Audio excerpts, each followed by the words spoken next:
4 generations in, and there's still only one save file. Here, I have a Pokeball. Is it really though? It's a bit flat looking. That is a chunky looking Wii. I love that I can just walk over my bed like it's not even there. Can we time how long it takes to save the game?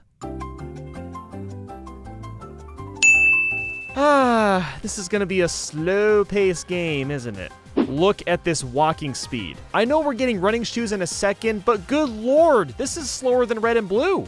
I can see my face on the floor? Since when was wood able to do this? Apparently John is fining me $1 million if I'm late. Yeah, we'll see about that, pal. Now it's a $10 million fine? Who do you think I am, Elon Musk? How convenient for the professor to leave 3 Pokeballs in a briefcase as we get attacked by Starly. It's almost like it's Ex Machina or something. The concept of running shoes is still hilarious to me. Like, I'm only allowed to run with these shoes. Oh, but any other shoes? Oh, straight up impossible. While the music playing is an absolute bop, I don't like that I was forced to be shown what a Pokemon Center in Mart is. I should be allowed to choose. That's not a trash can, that's a warp pipe. Oh yeah. Hey Luigi! My god, Lucas is constantly interrupting me, and it's really starting to get annoying. This island in the top right of the screen looks like a hungry snake. You see that gray dot? Yep, that's his eyeball, and now you can't unsee it. You're welcome. I love how some random guy scowls at me for not having a watch. Like, what is it to you? If I were still in school, I'd totally tell my math teacher that I'm allowed to have this game on during class because it has a calculator. And it totally wouldn't have worked, but I would have tried it anyway. Why does Pikachu look so sad on the watch? Do I need tips on fishing? No, it's not that complicated. Proceeds to give me tips anyway. Thank you. More forced tutorials. I've been seeing a lot of people wanting remakes of Diamond and Pearl, but let's be honest, do you really want that after the lack of effort put into Sword and Shield? Like, do you really want that to happen?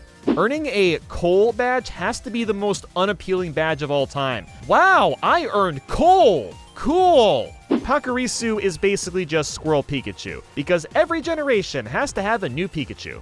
Why do attacks like Bubble that hit both Pokemon at once have to take damage one at a time? Just hit them both at the same time, come on! 180 berries for a surfboard. If only you could do that in real life. So Team Galactic is collecting electricity to build a new universe. Nothing they said made any sort of yeah, what you just said.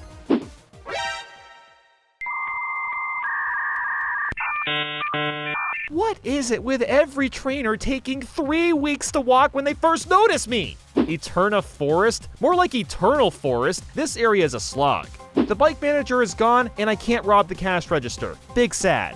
When it comes to the story, there's a whole lot of nothing happening between badges 2 and 3. It takes 4 to 6 hours in between them. So I'm exploring some buildings in Hearthome City with a mom and her kids, but then her son is just sitting in a corner, not being noticed. Damn, that kind of sucks.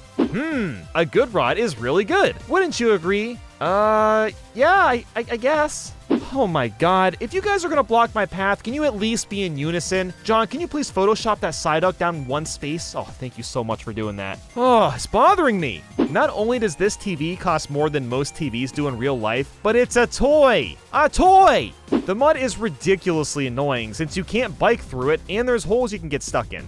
Going from badge 3 to 4 takes like an hour. The pacing with badges is all over the place. Cynthia, why did you give me the secret potion for the Psyducks if you were gonna show up 5 seconds behind me? What was the point of that? Where do I even begin with the fog on Route 210? The issue isn't that it's hard to see where you're going, it's the battling. Your accuracy is decreased because of the fog, which just sucks, but it's also decreased for your opponent. So the fog basically cancels itself out and just makes battles take longer for no reason. Now, yes, you can use the defog HM, but why is any of this necessary? Oh, you're gonna give me an analog watch even though I have a digital one already? Thanks, that's really helpful, pal. There's so much build-up to Cyrus as the ultimate bad guy, but honestly, he's really stereotypical and forgettable. If I can run on land, why can't I surf faster as well? After beating the gym leaders, I've noticed for some gyms that there's no way of just going back to the beginning right away. I have to backtrack the entire way with no way of using an escape rope either. Every time there's a double battle, the music resets.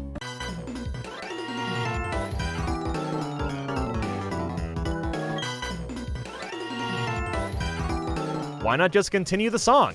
Ooh yeah, Graveler did something naughty. Just look at that face. I'm strong, I'm strong, I'm strong, I'm strong, I'm strong, I'm strong! Going through the snow sucks too, since you can't bike and there's deep patches. How is there a snowstorm and sandstorm happening at the same time? Diamond and Pearl came out in 2006, and this old man knew that golden ratio would be a trendy thing to say. And strangely, he's kind of right. Obama Snow? Obama Snow? You know what? I'm just calling him Obama Snow. Cyrus is literally me when I was 13 years old. An edgelord talking about how emotions are a mere illusion. Pal, you're not different or interesting, okay? So Bronzong is literally just a bell. Really cool Pokemon design. People complain about getting auto-healed too many times in Sword and Shield, but I've lost count how many times it's happened in this game too. 8 HMs is way too excessive. I basically have to have 2 HM slaves with me at all times. What? You wanted a Porygon 3? Well, how about Porygon Z? Got him. Look at the way I'm dressed. Can't you see I'm hardcore? That's one way to put it, I guess. Okay, hold on one second. The sprite is this old man with a white beard, but now he has beautiful locks of straight gray hair and no beard? Getting to Uxie and Azelf isn't an issue, it's capturing them that sucks. They take forever, even with Ultra Balls and weakening them. Legendary Pokemon like Regigigas, Manaphy, Darkrai, and Shaman can't be obtained now unless you're hacking the game. Well, I can understand why people like this game so much. The amount of stuff that you can do is crazy, and I greatly appreciate how much they try to evolve the series. And heck, Platinum fixed even more of its problems, but personally, I still kind of prefer Generation 3. Sup, brother? So, bit of a weird question, but do you remember Warningmon, that Pokemon I caught like 2 years ago? Yeah, I guess so. Well, I don't really want him anymore. He's yours. Wait, because I have something better.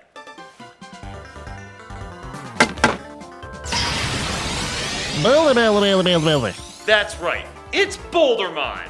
Very nice. And thank you for the gift. Well, what are you waiting for? Oh, I'm just waiting for the chicken to thaw out. I'm making pesto if you want some. No, you can't do that yet. We're battling. Dude, I'm not in the mood for this. We locked eyes. You looked at me. That means we have to battle. Now let's go.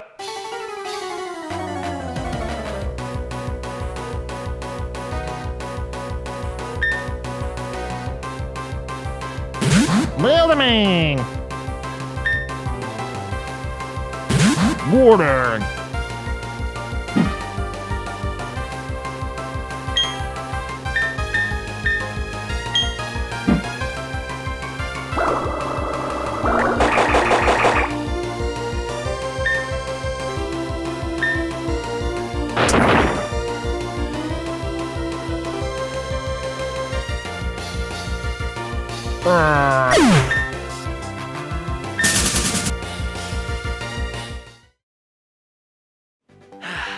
Good old Bouldermon. Congratulations. Thanks for letting me get practice in. Really appreciate it. Wait, where do you think you're going? Yeah, you owe me money. You lost. Oh, yeah, of course. My bad. Sorry. Hold on. Here you go. Congratulations. You win. What? Can I please just make food now? Okay? All right, now, you don't go ahead. Why don't you help me, all right? All right, I'll get the chicken out. You get the pan out. Get some water boiling. Let me go ahead and have this. Okay, so I got chicken. If you could just start boiling the water, that... All right, I'll let you know when dinner's done.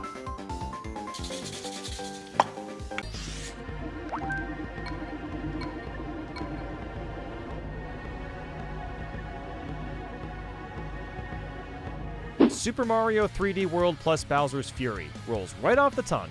F in the chat for the propeller platforms from the Wii U. What? They removed the X next to the number of lives? How dare they! Literally unplayable. I want a refund. In handheld mode, Bowser's Fury runs at 30 FPS while the base game is at 60 FPS. It's not that big a deal since it's a platformer, but it's still a bit lame.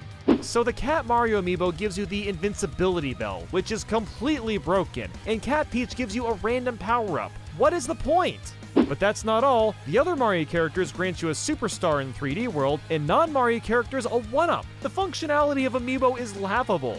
What the heck? I can't do that cool skip in World 8 where you go out of bounds and warp to another world. Re-break your game, Nintendo. Stamps take forever to flip through when you have a bunch of them. You'll probably never use the roll move in the air. There's not a single new playable character. The online multiplayer isn't nearly as smooth as it should be. I don't know if I love or hate that every enemy is a cat in Bowser's Fury. Like, just look at this cat piranha plant. Like, I'm so confused how I'm supposed to feel about this. Even the goddamn rainbows are cats. This is too much. It's fine and dandy that the live system is gone in Bowser's Fury, but how would you ever lose when you can stock up multiple items and essentially take dozens of hits? I can only play as Mario in Bowser's Fury? Why? He's like the most boring character in the whole game.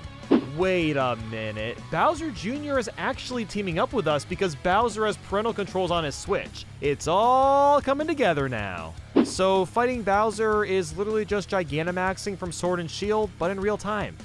Mario, you can't just throw the cats like that. That's just unethical. I officially hate furry cat moneybag. Like, I'm sorry, but that thing just looks wrong. That does not look right. Like Mario Odyssey, a lot of the shines repeat themselves per island and it can get tedious. Get used to getting 5 cat shards all the time. Getting all 3 of these Coleco cats is the biggest pain in the ass. The Fury Bowser fights and all the phases are cool, but you just ground pound his belly every time, and that's about it. Look, I'll admit it, chasing this bunny is fun as hell, but even in a Mario game, they should not be able to hop across the water. The lighthouse tips are never useful. Like, literally ever. What is with all this lag? Look at how bad it can get. The final boss fight is really cool, but also way too easy. If Bowser can steal the Giga Bells, why not use them for yourself? You did that in the base game, what's different now? I love how nonchalant Mario is. Bowser to him is like squashing a fly at this point. You want to know what you get for getting 100% in Bowser's Fury? A picture. Yes, a picture! Just like in Mario Sunshine. And yeah, you do also get Goku Mario at normal size, which is actually really cool, but there's nothing else to do now. Why didn't I get him earlier? You need the Nintendo Switch Online app to use voice chat. No, I don't, Nintendo. Do I have to play as Bowser Jr.? You said you wanted to play as him. Well, yeah, but he kind of sucks. Fine, we can switch. Heh, see what you did there. I'll get it.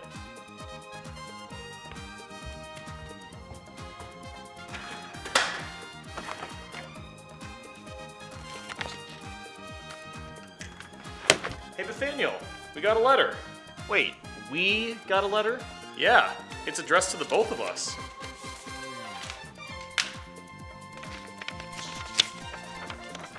Greetings to who finds this. Why are you narrating like that? That's not me, it's the letter. I am seeking what? Being to find the hidden and rare Cat Bell of Justice. Whoever can find and return it to me will be granted the ultimate power. I live in Duck Zuck Wuck Street. Please deliver the bell here. Best, the one and only. Yeah, this is a scam. Have you been replying to those emails again that claim you have $4 million inherited to you? What? No! Hey, don't give me that look. I haven't done that in at least 3 months, alright? I'm on a good streak. Well, the trash it goes. What are you doing? Oh, wait a minute, what are you doing? You don't want to find the Cat Bell of Justice? Are you crazy? You really believe that?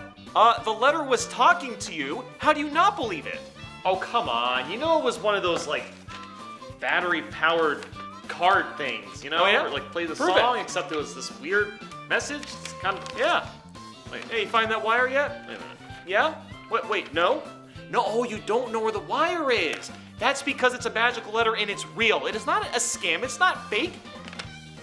Oh, I get where this is going now. You just want to find that bell before I do, and you're trying to trick me. In your dreams. Well, guess what? I'm finding first. Warning! The following video is over-exaggerated. Most opinions shared aren't accurate to my thoughts and feelings. Just don't smash your brother in the head with a hammer in real life. It won't work, I swear.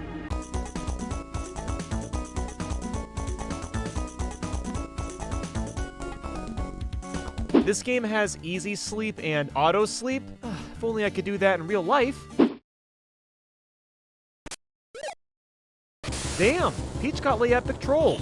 Okay, why are Mario and Luigi drying their clothes outside? Have you seen the amount of coins Mario collects? Have you seen their house? They've got the space, they can afford a washer and dryer. So Mario doesn't have nipples here, but he does in Mario Odyssey. Did he grow them himself, or was there a surgery? Jesus, Peach, get a hold of yourself. You're gonna get dehydrated from that much crying. Who the hell would steal someone's voice? Why not just find, I don't know, a Peach impersonator, or just alter your own voice with an audio editing program? Bowser's face looks really weird at this angle. Hey, that's not Green Guy. Can we not be so disrespectful to Luigi? Mr. Greenie? Ugh, come on, guys. It's Luigi. This isn't hard to remember. So this Koopa wants to see our passports, and when he's looking, he shrinks down to see them. Why and how did you do that? You can't tell me that Mario and Luigi fell from the sky, falling so fast that they were burning up and managed to survive. No, didn't happen. The border security really isn't letting us pass because we're the jump guys and we have to prove ourselves somehow. Ay, ay, ay. Why do we have to pay so much money to Tollstar to get Bowser out? Mario and Luigi could easily pull him out of the cannon. Bowser's having a bad day, isn't he? For some reason, you switch character placements by pushing Start and pause the game with Select. Why the random change of buttons? Do you know how much this threw me off? Oh, come on. I can't jump over this tiny stone, but taller ledges are fair game? Does this dragon even have a neck? Well, excuse me. Oh no, not a Zelda CDI reference. Is Cackletta really bringing up foreign policy right now? It's my policy to not discuss these topics. What are you doing, Cackletta? Luigi really didn't get a free badge as well. I'm so tired of the Luigi abuse.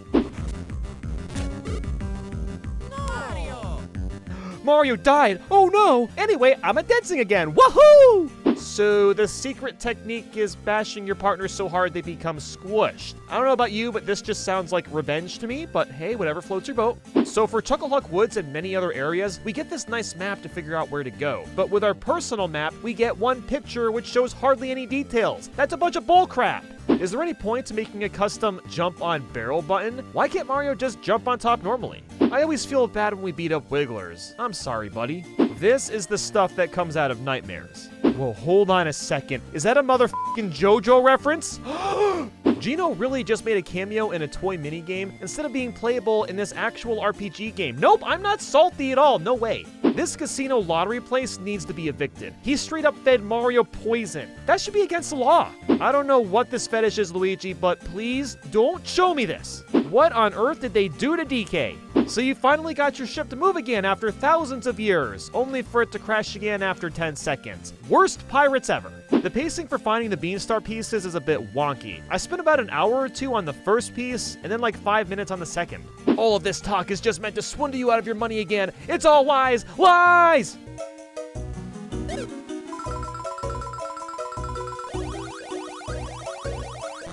And that's what you get for simping. Washed up middle-aged man. Yo, chill, kid. That's gonna be you in 20 years, whether you like it or not. The plan is using a half-digested Prince Peasley as an attack. Gross. Tahina looks like a baseball combined with Geodude wearing a wig. That mustache guy, does he like me?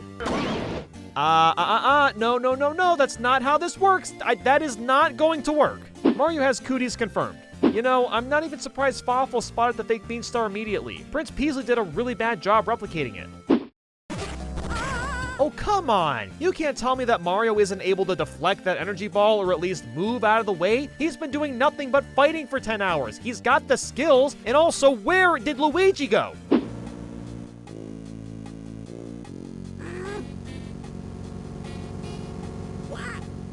Oh, Luigi, I love you for doing this. Every once in a while, the depth perception can be a little wonky. By the end of the game, I'm actively avoiding enemy fights because there's too many of them, and I'm already strong enough as it is. You know what? Prince Peasley actually sucks. Not only has he not done any work with these fights, but then he got himself hurt in the process of helping us. I hate this guy. Hey, Nathaniel. Can I ask you something? Oh, hey. What's with the headphones? Oh, I just found some wireless ones in someone's shopping cart. Anyway, do you remember the Orb of Power? Okay, what's this about? Do you maybe, possibly, kinda still have it? Nathaniel, we've already gone down this road. Can we not? Well, hold on a second, wait. I think I figured it out. Like, it's actually so obvious. It's right in front of us. We just need visual imagery. You're still having a problem with Lego Mario, aren't you? It's a Mario time! Now I get another game with me. Mario!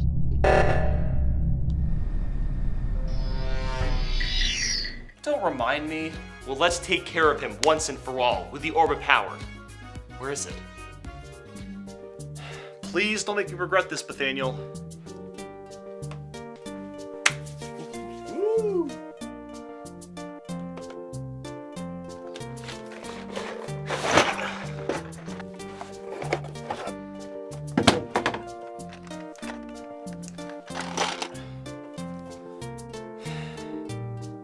You need to be careful with this. Just don't do anything stupid with it, okay? Remember, it stole your soul last time you used it, so I hope you know what you're doing. So by closing my eyes and thinking about the same sentence over and over again, the image in my mind should come alive. With the Orb of Power, I just have to repeat, Lego Mario does not exist, and this should work in real life. What are you playing? Mario and Luigi Superstar Saga? I love that game! Well, oh, right, of course.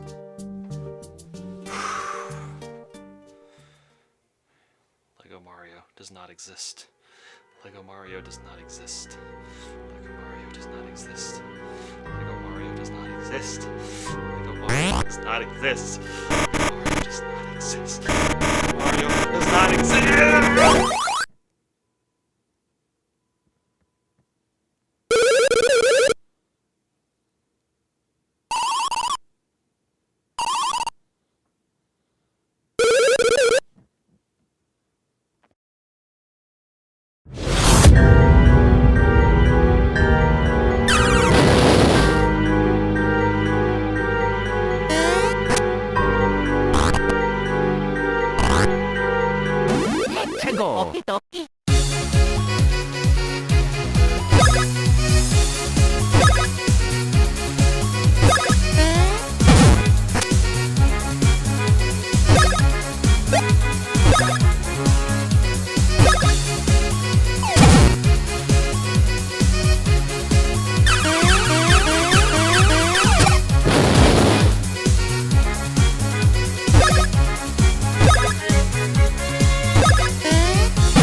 Warning! The following video is over-exaggerated. Most opinions shared aren't accurate to my thoughts and feelings. Red, orange, yellow, green, blue, purple. What fun and interesting colors!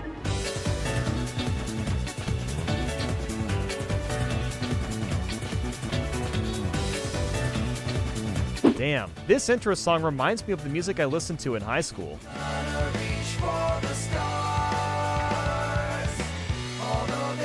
On second thought, I don't miss high school at all. Why does this title screen music sound like it's coming from Mario and Sonic at the Olympic Games?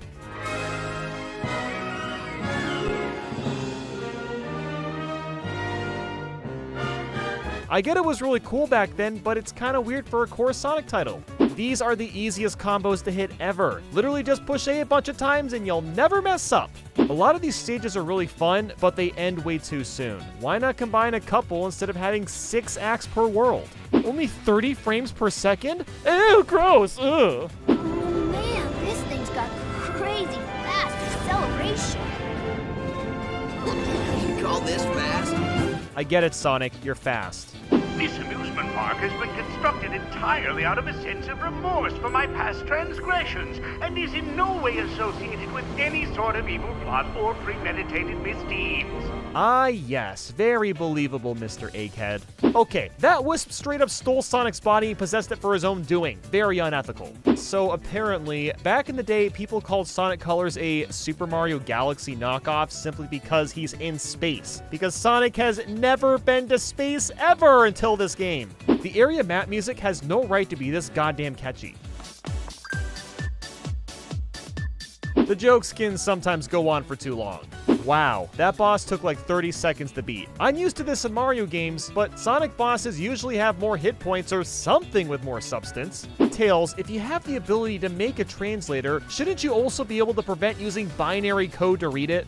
Yeah, I think your machine still has some bugs. Yeah, I think I can figure this out, though.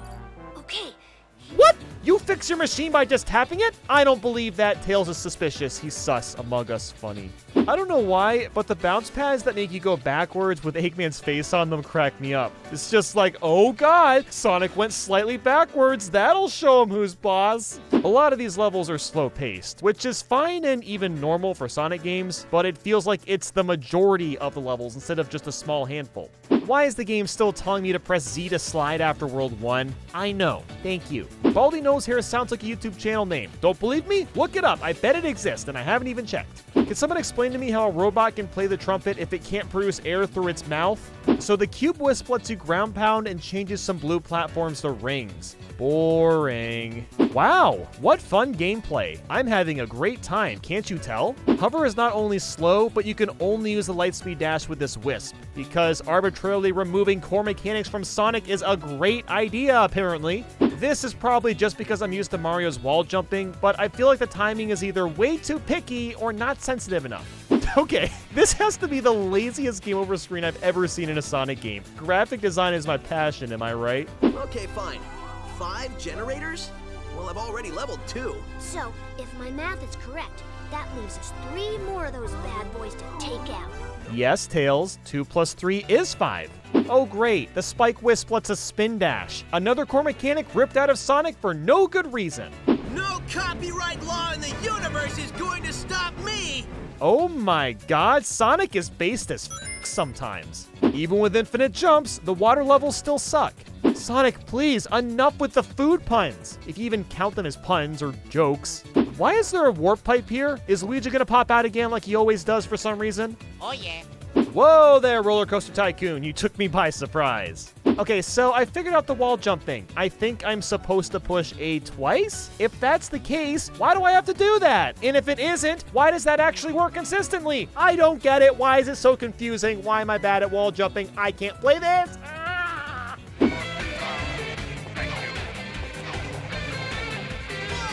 What the f was that death? While I like the Frenzy Wisp, the controls just kind of give up for some reason. So this entire level is just running and hitting some enemies on the sides. That's literally the whole thing for 3 minutes. The Wisps are saying goodbye? No, they aren't. They're still showing up in new Sonic games. We can't get rid of them. I've been sitting on finishing Sonic Colors for a while now, and it's a nice little short game. Not one that I'll probably go back to, but I'm glad to finally try it out. Now, if you'll excuse me, I've got some chili dogs to attend to, so goodbye.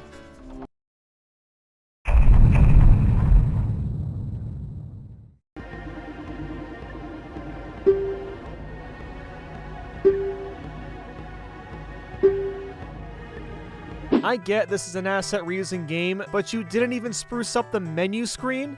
Oh great, 2 Navis. Bro, watch where you're reaching, Skull Kid! This is only the beginning of terrifying models. It looks all dark and gloomy, almost like it could start crying any second now. Yeah, I get it, I'm a Deku scrub. Now back off! So, there's no Mario mask in the game, which has to mean that the Happy Mask salesman killed or skinned off Mario's face. Majora's mask is Really? I can't go through here just because I'm a Deku scrub? Even the damn dogs hate me. What kind of dog hates you? Tingle. Why am I playing tag right now? The moon is gonna crash in 3 days. I got things to do. The banker slapping his knees in front of me on the table is making me very uncomfortable. Oh my god, 5 whole minutes to hit Majora 1 time with a bubble, then pick up the ocarina? Whew! Just barely enough time to do all that. Oh my god. Dude, he's just a kid. Put him down. You want to know how long 3 days last without slowing down time? 54 real-life minutes. That's it. So going back in time gets rid of your perishable items, but not the masks or key items you've collected? How does that make sense? And what's more confusing is the banker somehow keeps your rupees even when going back in time. Okay, game theory here, but the banker is actually the real villain. This run animation is goddamn majestic.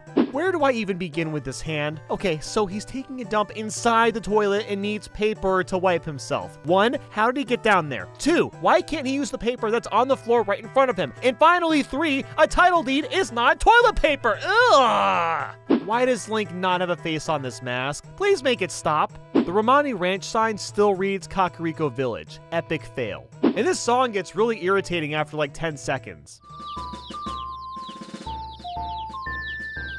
God damn, Link is so acrobatic. Can you please stop showing off? That makes me feel worse about myself. I sense a lot of evil here. Isn't that like the whole game, basically? I probably shouldn't be able to hit stun Ottawa this easily. Speaking of dungeons, there's only 4 in the entire game. You'll spend more time doing side quests, and some of them several times over. Putting the Deku Princess in this tiny bottle seems a little bit unethical, as well as, I don't know, impossible. There's a size difference here. This is not supposed to work. I know we haven't brought this up yet, but the moon really is creepy as hell. Please feel free to take our fresh spring water home with you. For some reason, that comes off as really shady.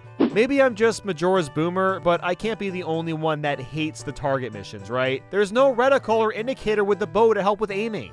Bro, what the hell are you doing? Even if you have the Mask of Truth and pick a dog that's super confident, it's no guarantee you'll win a heart piece. It's just luck.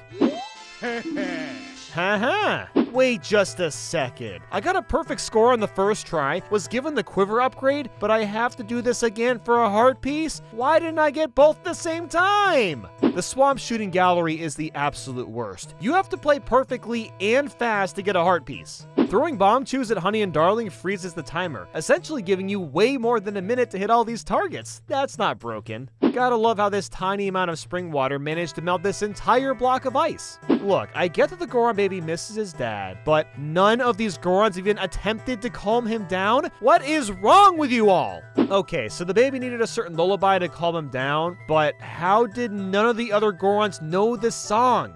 This Goron really famished because he couldn't find a rock to eat while he's in Mountain Village. Bruh. God, is she into the Gorons? Just look at that face. Ooh, give him a room.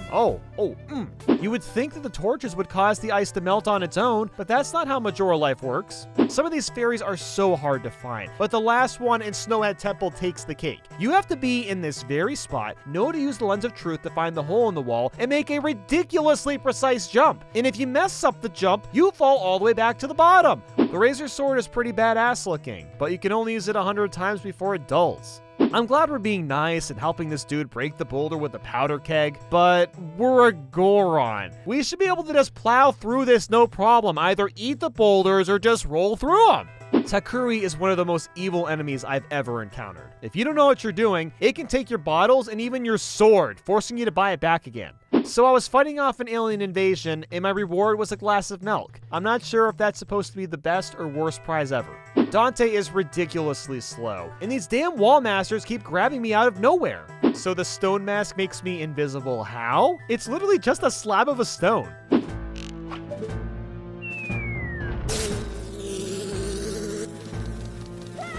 I feel like such an asshole for doing that, but it was totally worth it. I'm only just realizing this, but why the hell does the hook shot have a reticle and the bow doesn't? Do you know how much a reticle on the bow would improve it? The fisherman just traded his rare seahorse with me because I had a picture of a lady. I guess you could say the fisherman was thirsty.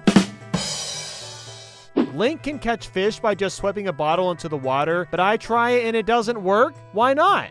So I fed a red fish 4 different fish so that the red fish would turn into a massive red fish, which was followed by this massive red fish eating the small red fish in the tank only to spit out a heart piece. If this isn't the weirdest Zelda puzzle ever, then I don't know what is. You're not thinking I'm stealing your song, do you? I mean, you kinda just bribed me with a heart container, so thanks, Evan. Garo's mask? Isn't that Bob? Why do they have to make the shell of Link so freaking creepy? The amount of times you have to play the Elegy of Emptiness in Stone Tower is just ridiculous. And how many more times am I gonna be fighting Wizrobe? You know, I'd really want to see someone hold up the room key next time they go to a hotel like this, because that'd be funny. We'll talk in the kitchen. Why not now? Why do I have to slowly wait for you to walk there? There's nobody around. The postman is so free that he can pass through people. That's gotta be an awesome feeling. The symbolism inside of the moon is beautiful. On the outside, the face is terrifying and wants to destroy everything. But on the inside, it's peaceful and calm, hiding away its true self. I like to believe all people we consider evil share this same sentiment where something went wrong, and nobody was there for them, so they became this destructive force of nature and didn't know what to do. So is Majora's Mask annoying as hell to play sometimes? Yes. But the game Majora's Mask is a work of art because of the 3-day clock mechanic. You want to go slow in time, backwards, forwards, you can do all of that. You have full control. And the townspeople is what makes the game so immersive, whether you're on the first, second, or third day. They're there with you. They're super relatable. It's such a unique Zelda game, and I honestly hope that we see more like this one in the future. So with that said, thank you for watching. Warning! The following video is over-exaggerated. Most opinions shared are very much not accurate to my thoughts and feelings. Snap that dap, this is one wholesome Pokemon adventure. $60 to take pictures of Pokemon. At face value, this seems really lame, but it isn't because it's actually really in-depth and charming, so stop making assumptions. New Pokemon Snap. Copying your homework from New Super Mario Bros. That's not gonna age well. This isn't very much character customization. You pick from these 8 and you better be happy with them. There is still no voice acting besides the occasional one-liner, even in a game with very little dialogue. But then there's voice acting here? See that circle in the center of your viewfinder? That's called the pointer. What? What? Why is there inconsistencies? Either have no voice acting or all of it voice acting. You know, I feel like the Neo one would scare off Pokemon. From a gameplay perspective, it makes sense to have a limited amount of photos, but this is the future. We should be able to take thousands of photos, not like 70. Please avoid posting inappropriate content so that everyone can enjoy this future. Silly Nintendo, you can't control the internet. Alright, new Pokemon Snap, thanks for adding in this scanning feature. Now I miss Metroid Prime 4 even more. So how is it weird that Hoot Hoot sleeps on 1 foot? He only has 1 foot. Sounds pretty normal to me. I've never understood why this game and the original offer to trade your worst photo with a better one. Who would do that? Why can we only throw fluff fruit? What about some other fruit, like oranges or bananas? Where is the Nintendo Labo VR mode? Come on, this game is screaming for it! I can't go to Blockbuster and print out my mediocre Pokemon pictures. Aw, man. Sometimes you'll get requests to get pics of Pokemon doing certain things, but if you get that picture before the request comes in, it won't count. Why is the menu cursor so goddamn slow? I can adjust the speed in-game, but not in the menus for some reason. The Professor sound clips are a lot more generic than the Professor Oak ones. A new discovery. Nice work. You have to re-catch Illumina orbs in every new area, which is really annoying and just serves to pad out game time. I love how the fluff fruit is clipping through the sand like it doesn't exist. Okay, got a question. Can you say sands out loud? Yeah, did you hear what you said? Yeah, that's right, you hate me, don't you? The silhouettes barely offer any sort of interesting filter. How is lighting up some plants supposed to get rid of a tornado? Skorupi's having a bad day, and there's no magical plants nearby. You wish you could have captured that shot? What are you talking about? There's more fog down here than on transit. This game would probably be better if it was open world and not on rails, let's be honest. While I like these Illumina Pokemon segments, they do tend to drag on sometimes. So there's 214 Pokemon to find. While that's quite impressive, they really should have just added all of them in because we all know how Pokemon fans are. They demand everything. Should just added them all, otherwise, no Dex. Oh my god, they gave us a turbo button near the end of the game again! This should have been a feature from the very beginning. It's a pain having to slowly replay levels because they make a couple mistakes.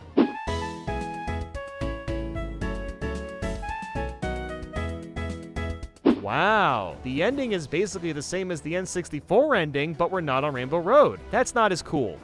I still can't believe that this game actually exists. We got a sequel to New Pokemon Snap. It's finally here. And if you haven't played the original, you've got to play the new one. It is like 1 billion times better, and you won't regret it. Thanks for watching. Warning! The following video is over-exaggerated. Most opinions shared aren't accurate to my feelings and thoughts. 2 Marios and 2 Luigis. Maybe there's such a thing as too much of a good thing. Oh yeah! Oh yeah!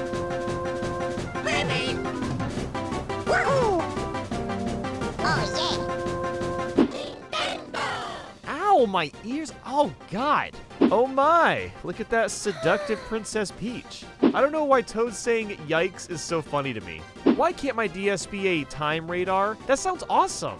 Wow, Toad. You're not only shaming Luigi because his jumps aren't as high, but then you peer pressured Mario to jump just to rub it in. God damn it, Toadsworth. This is why you're not in modern Mario games anymore.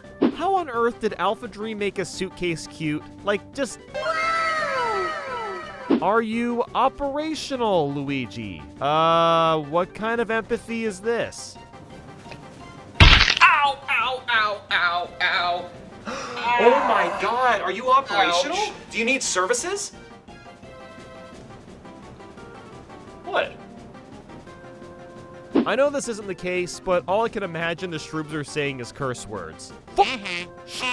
Ass! Oh God, please tell me this isn't gonna be like Yoshi's Island where I have to listen to crying babies the whole game. So I've got a question about Bowser Jr.'s little panel thingy. Are these two black dots the eyes, or are the purple buttons his eyes and then the black dots are like nostrils? That's right, it's a face and now you can't unsee it. You're welcome. Baby Peach officially has the worst baby cry of all time. God, just make it stop! The only scary thing about Princess Shroob is her hands. Like, how does she eat or pick up anything like that? Kind of feel bad now. Poor Luigi. I'm surprised his neck is still intact. Mario and Luigi taking care of their past selves. I'm not sure if that's adorable or creepy. This piggybacking is going to give Mario and Luigi chronic back pain after the game is over. This blathering nincomputer. Oh my God, nincomputer is the most 2005 word I've ever heard in my life. We really just saved up all this fire to burn down some trees. There must have been another way. That's bad for the environment. When you make one misinput and have to restart the stupid lift part all over again. We are Teshroob allies, we rocks are you, and then Raffle, then you am cry. Guys, my space was not this bad, I swear to God.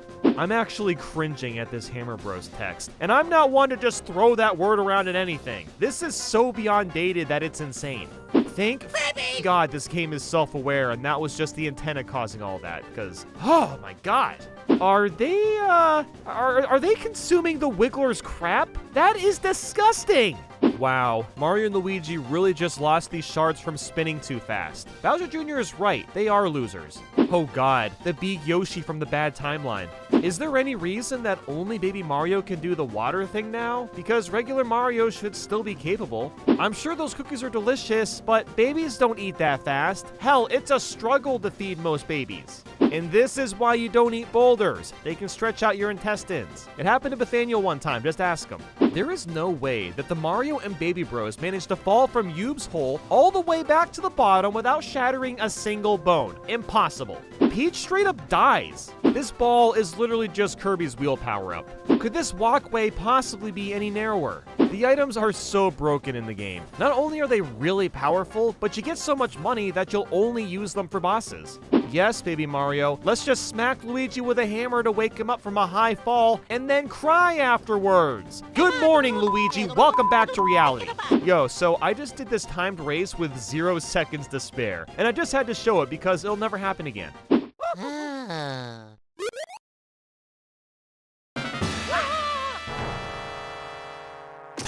Mamma mia. This game is a creepypasta, and you can't tell me otherwise. I'll admit, you've handed me my shell before, but not this time. Oh yeah, my horoscope said so. And that explains everything, doesn't it? Hey, what does this opening lead to? Wow, a debate. It leads to a debate. This Goomba looks like it hasn't slept in 2 weeks. Can we make this picture of Egad's brain a meme template, please? Yeah. Water definitely can't extinguish an actual eruption. I hate when these tiki head things make a rainstorm and heal. It's not making this fight harder. It's just prolonging it. You, too heavy. Bruh, what are you you can't just say that. Even if your lady is a thwomp, it doesn't matter. You can't just say that. I'm really over the babies crying for no reason. Like, I get it. They're babies. This Star Door is being a shithead to Luigi for no reason. What was the point of going into battle if I was gonna win automatically? There is absolutely no way this chain chomp moved these pipes without water gushing inside, messing up their travels. I was gonna make a comment about there being 2 save blocks next to each other, but then the suitcase starts acting all sussy, and now I know why you shouldn't trust talking suitcases. This doesn't upset me, I just wanted to show you how sick this Koopa combo was. I can't believe how long I managed to hold on to it without messing up.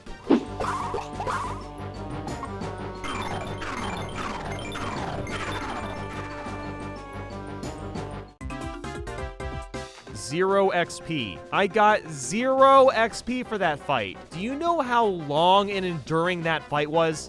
While not quite as good as Superstar Saga, I still really liked Partners in Time. The battles were fun, the bros items were great, the locations were pretty interesting, and I love the dynamic of using the babies with Mario and Luigi. The only downsides were just the lack of memorable music, and there was a lot of padding around the end. But with that, thanks for watching. Warning! The following video is over-exaggerated. Most opinions shared aren't accurate to my thoughts and feelings. Was golf ever meant to be a rush? No, it wasn't. But Mario has no rules.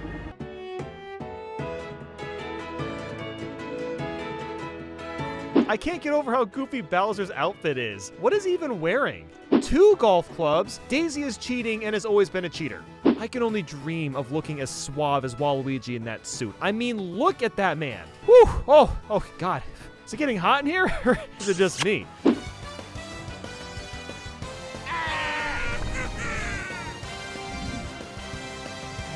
How did that ball miss? Like, seriously, that should have went in.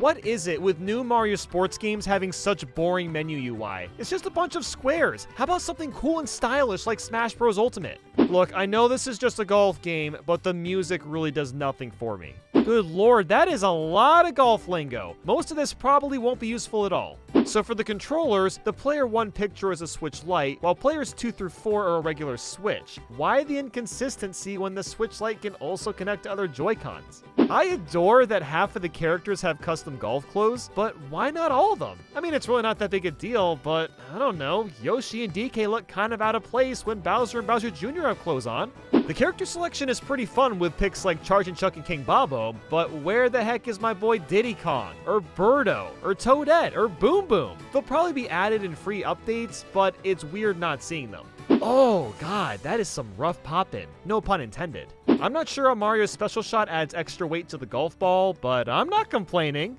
I'm not gonna lie, the trees are looking a little sword and shield-esque, and yes, that's an official term now. Okay, literally all the holes in Rookie Course look the same. It's just a big circle and the tee is in a different spot and nothing stands out. The clapping sound effect. Not only is it ear-grating as all can be, but nobody is actually clapping! Why are more than half the course themes just grass? Like, come on, how about some more variety? And the courses are really uninspired too. Where's the life in them? Now, if only golf balls could stick to the ground like that in real life. The Toad announcer in the bottom left corner serves no purpose. Nice on from Luigi. Luigi is looking for a birdie here. Luigi with a nice birdie. Like, dude, I know this stuff. If you're gonna provide commentary, then make it witty, not generic. The Battle Golf is a really cool new mode, but there's only 2 courses to pick from. And for the technical hole, it's hard to tell where the water is since everything is shades of blue. The local multiplayer for Speed and Battle Golf is limited to 2 players, which is pretty disappointing since this game is more fun with friends. This is Toadette's room, this is Charge and Chuck's, this is Boo's, and this is mine. Look, I don't mean to keep drawing comparisons to Sword and Shield, but the rooms are identical besides Toadette's pink blanket. That's not just me seeing those literal pixels in the water, right? Why are we walking closer to the head coach just to talk to him? Like, could we not talk to him from 3 inches behind us? Everything about this picture of Toad is hilarious. The oversized club, his outfit, his face, literally everything. The general gameplay UI is pretty decent, except for the objectives in the top right corner. Look at this, basic white text with some black stroke. Like, did they not have time to finish this, or what the hell happened here? I am so glad there's an actual adventure mode this time, and it almost hits the mark perfectly, but the progression is just a little too linear with no side quest to take part in. That's like the only bad thing about it. I probably shouldn't be allowed to do this. Do you know about the tremendous power of energy? I mean, energy? Yeah, I mean, it can't be that hard to figure out, right? Okay, but for real, why is every Toad in this Mario Golf game blue? Where is the yellow Toads? Did they kill them or something? If you run out of water, you'll pass out. Okay, that's awfully blunt for a Mario game. Why don't you just add to it? The medics won't make it. You'll be gone for good. The flies will be stoked. I hope you like the phrase go, go, go, go, because you're gonna hear it a lot. Good news, gamers. We have found Yellow Toad. Yes! Oh, I thought he was done for. This is basically just Moltres with Cookatiel's face. I got a question. Why doesn't Waluigi's special shot involve swimming like a lot of the other ones in the other sports games? I mean, he does it in like all the Mario and Sonic and the Olympic games, so why not in... Oh my god! Hole in one! Hole in one! Put it in the video! Oh my god! The online mode is going to vary for everyone, but if you want to switch game modes, you have to make a new room, which is pretty lame. The motion controls are functional, but why would anyone choose to use these in 2021? I lost my ball somewhere, but Mario Golf Super Rush, should you get it? Well, got a pretty good campaign, but the courses, the music, leaves a lot to be desired. Maybe wait for a sale on this game. Anyway, I gotta find my golf ball, so you just stay right there. Okay, hold on. Have a good day and night, probably day. You're watching this in the daytime. Okay, bye. Warning! The following video is not over-exaggerated. Basically, all opinions shared are accurate to my thoughts and feelings. What more do I really need to say? It's the damn Virtual Boy. Just look at it! What in the absolute hell happened here? High-resolution 3D graphics. That adds up. I love that batteries not included is highlighted in the same way as the other console features instead of being, I don't know, hidden on the back or something. Speaking of the back of the box, it highlights about half of the entire North American Virtual Boy library. If you're gonna make a headset, include a head strap. Cheap plastic legs aren't gonna do the job and you know it. Oh wait, there is no head strap because the Virtual Boy weighs too much. It would probably strain your neck shortly after straining your eyes. Which yes, I'll bring it up. Virtual Boy games hard to look at, bad, yada yada yada. The only person that actually likes two D-pads and a controller is D-pad Gamer, probably. Also, if this console has high-resolution 3D graphics like it says it has, you'd think that the controller would have like, I don't know, a joystick for 3D movement? 6 AA batteries to power this piece of crap. I can think of at least one better way to go through batteries, and that's pushing buttons on my remote for hours on end, because that would actually be more fun. But what about the battery life? It's about 4 hours in length. Yeah, pretty lame in comparison to the Game Boy lineup. And the battery pack is attached to, the controller? That makes no sense whatsoever. Like, maybe it was to prevent the Virtual Boy from being too heavy or something, but what? This face Velcro strap thingy is surprisingly comfortable, but my biggest gripe is there's no way to replace it. What if you hand the Virtual Boy to a friend that's super sweaty and then gets it all gross and stuff? This thing is bacteria heaven. Why are the start and select buttons the same size and shape as A and B? Like, I get they were going for like the symmetrical look, but you know, there's a reason the pause button on every other controller known to mankind is shaped differently. It lacks the same importance and is meant to be harder to reach. These shoulder buttons mesh well with my hands, but they just feel cheap. The sheer irony of Nintendo putting their question and service phone number right next to where your eyes are. The number you have reached is not in service. Not in service? What are you talking about not in service? I need to fix my Virtual Boy. The Virtual Boy is technically portable, but you need the stand to set it down somewhere. So, yeah, I'm sticking with Game Boy, actual portable here. The 3D effects are very underwhelming nowadays. Even when they got it working properly on the 3DS, a lot of people didn't use the 3D. Oh yeah, this is another thing I'm obligated to mention. There's this extension port to play multiplayer games, but it never released, so yeah, I brought it up. Now go delete your comments saying that I forgot to bring this up. Please, just watch the whole video, just do it. You know, if you have to make all your games red and black to reduce the cost of your system, it's probably not a good idea to begin with. If you're gonna make a virtual reality headset without head tracking, don't make a virtual reality headset. Maybe the Virtual Boy didn't sell well because the commercials turned it into a terrifying monster and everyone ran away from it. That's what I'm doing. You might be wondering, how many Virtual Boy games are there? 22. That's right, just 22. And I'm gonna play them all right now because I will never have a reason to ever play any of these ever again. Every single game asks you if you want to turn automatic pause on or off. Seriously? Like, I get it's to help with the eye strain, but that's just as bad as Wii games telling you to take a break every 10 minutes.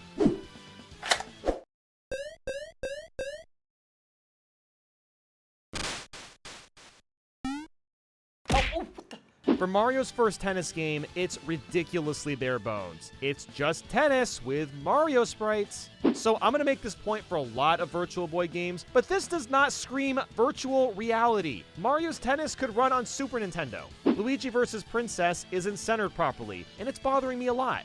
Peach do be shaking that thing like it's nobody's business. I'm not okay with this music. For a supposedly advanced console, it sure sounds like this belongs on the Game Boy still. We're not facing off against Donkey Kong Jr., just Donkey, that's all. Yoshi's face in Waddle when he wins is actually fantastic. Why is Koopa so terrifying? The character select screen doesn't scroll on both sides, so if I want to go right, then I have to go from the left side all the way to the right side and vice versa. Wow, what an exciting launch game. Pinball in space. That's a new one. The pedals aren't very satisfying to hit. It feels like there's a tiny bit of delay in the input, which really takes me out of the immersion. The physics are a little wonky. The puck feels way too floaty. There's only 4 pinball tables. That is a pathetic amount. I never thought I'd say that I got my ball stuck in between Mega Man helmets and Galactic Pinball on the Virtual Boy, but here we are now. Seriously, why does the ball slow down as I'm approaching the pedal? It keeps throwing me off. You'd think Nintendo would have used Punch-Out instead of, whatever Tellur Box are supposed to be. Man, I wish I was as cool as Johnny. Maybe someday. Rick? Why is your head going from your shoulders to your stomach? Oh, I think I need an adult. Picky is 527 years old? Is this a typo, or is it just a VTuber? There's only 7 opponents and 1 final boss. It would have been nice to at least top out at 10 or 12. Whoa there, Mamoru. You can't just lift your torso out of your body. That is 100% cheating. I could have mistaken this as an alpha build for Star Fox, but no. This is just how Red Alarm looks. Good luck. Good luck is right. I'm playing Red Alarm on the Virtual Boy. Okay, I seriously have no idea where I'm supposed to go. This is horrible! And the first-person mode doesn't help at all. Yes, I tried it. This kind of game would really benefit from a remaster on the Switch or Oculus Rift. Virtual Boy Wario Land is the name they went with, huh? I kind of preferred Wario Cruise over Virtual Boy Wario Land. Okay, but for real, it's a disgrace that a game this fun is stuck on the Virtual Boy. This would have been great on the Game Boy Color or Game Boy Advance. I'm all about evolving the game of Tetris, but this is not the way to go about that. Half of these Tetris pieces aren't even actual Tetris pieces. Like, if you're gonna call it 3D Tetris, why change things so drastically? And my god, this is so disorienting. I can barely tell where anything is. Some more colors would have maybe helped. I don't know, maybe not. Wait, look on the right side of the screen. This shows exactly where the piece is gonna drop. Okay, well, now I know how the game works, but I can only play properly by staring at this guide and not looking at the 3D part of the game. So, yeah, that's kind of stupid. Why does every puzzle piece on this menu looks like it wants to kill me? Ah, yes, golf. The first thing I think of when I imagine VR. The golf course isn't green, so I don't think I can play this. All I can see is blood and death all over the course, that's it. I'm not the only one that's imagining Hotel Mario right now, right? So the one real Mario game we got for the Virtual Boy is just Mario Bros, but in 3D. I know a 2D platformer was in the works for Virtual Boy, but this is just sad. The music is horrible. Not all Mario music is great, but this is another level of generic and forgettable. For some reason, I'm allowed to try level 40 on the get-go, and I can confirm that that was not my best plan. Hitting the spinies from the distance is a cool idea, but the depth perception is so hard to get used to. I don't know, man. It just feels wrong seeing the Mario logo without any color besides red and black. Gotta love the elevator button sound effects. Can anyone explain to me what's so funky about Nestor's funky bowling? I mean, admittedly, I giggle saying it out loud, but it's just bowling. How funky can it possibly be? Look how freaking big the TM trademark is on the logo. Ugh. So when you get a spare in this game, a spare change machine pops up. Okay. Oh, I found the funky. It's Nestor's facial expressions. Okay, now that's truly riveting. Whoa, wait a second. Play that back. Nestor just lost all of his hair in like 2 seconds. I am never going bowling after this. This flame animation with the shadowing is the best/worst thing I've ever seen. I can't stop looking at it. Why is Kirby and my Bomberman spinoff? And why is the music so creepy? Like, really, it's just a puzzle game. Why is this on Virtual Boy? How do you even make a puzzle game without some normal arcade or endless mode? So the virtual reality gimmick for Vertical Force is that you can move your ship up and down. Yeah, it's basically the same concept as Xevious with dropping bombs on the ground, but whatever works. Anyone else think that our ship is way too big? God, it's so hard to tell what you can hit from the top and bottom layers. Also, the laser power-up sucks. Don't grab this one. You know, just in case you ever play this game. Yeah.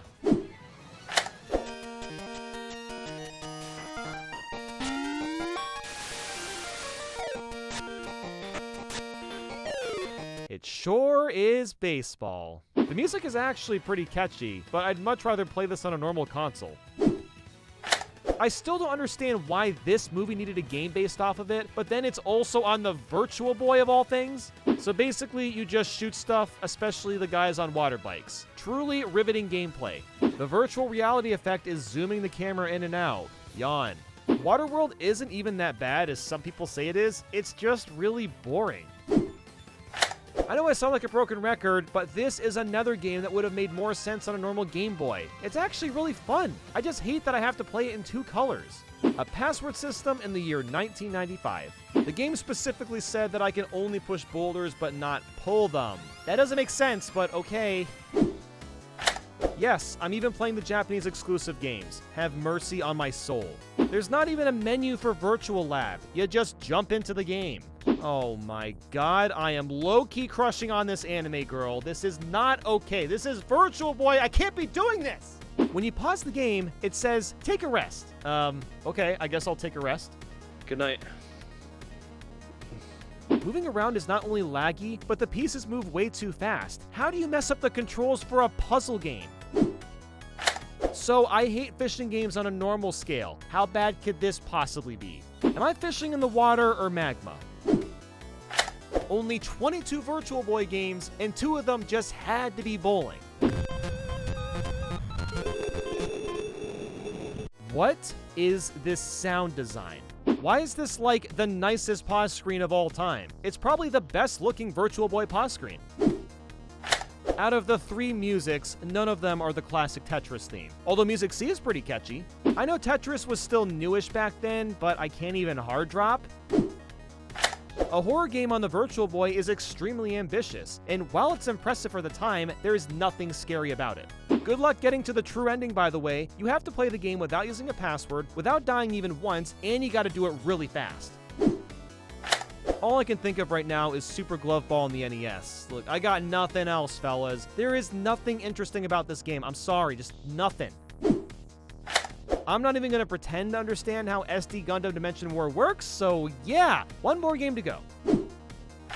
Ah yes, Space Invaders. Finally, I can play this one in true virtual reality. The 3D Space Invaders is literally just Space Invaders at an awkward angle. Yep, I just played all 22 Virtual Boy games, and you want to know what? I actually liked a few of them.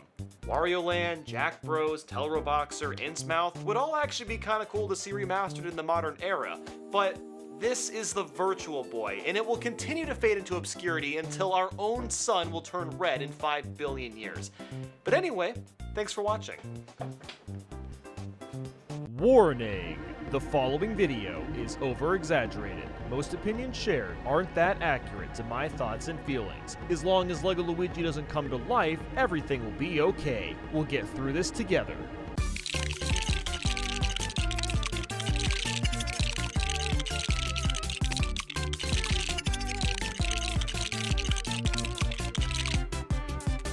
Before even getting to LEGO Luigi, I had to give LEGO Mario another update. Now look, he's no longer cursed because Bethania removed it using the Orb of Power, but this still makes me a little nervous. And when updating Luigi, the app calls him LEGO Mario. Luigi really can't escape the second fiddle role. Poor guy. The LEGO Luigi box is shaped really weird again. Retail stores must hate stocking this. I can't get over that I need batteries for LEGO Luigi. Why can't he just be rechargeable? Like Mario, LEGO Luigi is very creepy when turned off. And the volume is still way too quiet for Luigi. Yeah, hello? I can't hear you. It would have been so cool if Lego Luigi was way taller than Mario like in the actual games. I mean, he's technically taller here, but it's not enough of a difference. Honestly, it's kind of crappy you can't buy Lego Mario or Luigi on their own. The set they come in is so bare bones. It'd be much better to spend 10 bucks on Lego Mario and then buy some actually interesting sets. Just like the Series 1 sets, the Series 2 and Series 3 enemies / power-up little container things are completely random. Oh, of course, I got the freaking poison mushroom. That sums up this business practice. Toxic. Let's just be real. The paratrooper's wings would absolutely not hold him up. They're way too small in comparison to the rest of his body. I wanted to be excited about this golden pipe because it's gold, but it puts Luigi on a shorter timer than the green one, which is kind of dumb. As someone that owns every single Lego set, trying to connect them all together is basically impossible. Legos don't need to be designed in this weird open world manner like Mario 64. It doesn't make sense for Lego. Just make it, I guess, linear like Mario 3D World. So the Piranha Plant Puzzling Challenge has these new red coin blocks, which is cool, but there's only 3 of them. They couldn't have made 8 like an actual Mario game? And guess what? You collect 10 coins from hitting all 3 of these blocks. They could have at least made it 8 coins to be somewhat faithful to the games. So the POW block instructions want me to specifically hide one side of the POW image, which inherently really isn't that big a deal, but why have the POW image on both of these blocks if we're only going to see one side? This Sumo Bros doesn't look scary in the slightest. In fact, I think he's about to cry. Hey, John, can you get him a tissue? Okay, thanks. I'm sure he'll feel better soon. So this Lekatu looks kinda decent, but it's attached to the cloud permanently, so you can't add or remove him from the cloud. Riddle me this, Nintendo. How can you possibly make a Lekatu exclusive set without a single spiny enemy? The power-up sets being 10 bucks a piece is still an incredibly steep price. You get almost no actual Legos with it. Okay, so random thought, but what is it with the Lego Mario sets having so many random-ass towers to build? I feel like that's all I'm building half the time. Tower, tower, tower. Boom Boom's arms look like crap. It looks like half the arm is chopped off. And they're also way too long. They actually go below his legs somehow. I still can't ride the Pink Yoshi. Can we get the Big Yoshi next time? So Pink Yoshi can't eat bigger enemies. I know he technically can't in the actual games either, but that still stinks a little bit. You know, I'm kind of surprised we can't move Krober's wings. A lot of the Lego Mario enemies have movable body parts. The only way I can properly seal Bowser's airship is with these 2 big Lego pieces. I mean, it's fine, but there surely must have been a better workaround than this. I said it before and I'll say it again. The Goombas and now the Bone Goombas are looking chonky. When killing Kamek, you get the Mario 64 painting sound effect.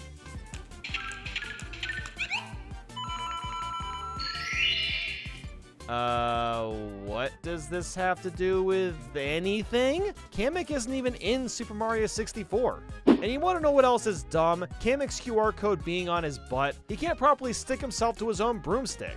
You can basically destroy this entire massive ship with just a few jumps. That makes no sense. Frog Luigi looks pretty great. Frog Mario looks awful since his shirt is red and it bleeds through. The design of the Parabobome is exactly the same as a regular Bob-omb, but with a parachute. There's not even a different face expression. That's so cheap. Why does the Tanuki sound effect play when shaking B Mario? And you know what's more confusing is there is a Tanuki Mario that has that sound effect. Just kind of seems like a weird oversight. I notice it when I'm just shaking Mario in general. I don't get it. So there's this treasure hunt game you can activate from the app, but when you find the treasure, you only get 1 coin. What kind of treasure are we digging up here? The skewer with the Resner set is pretty clever, but why not just hit the bottom of the block like the actual game? It's just as effective.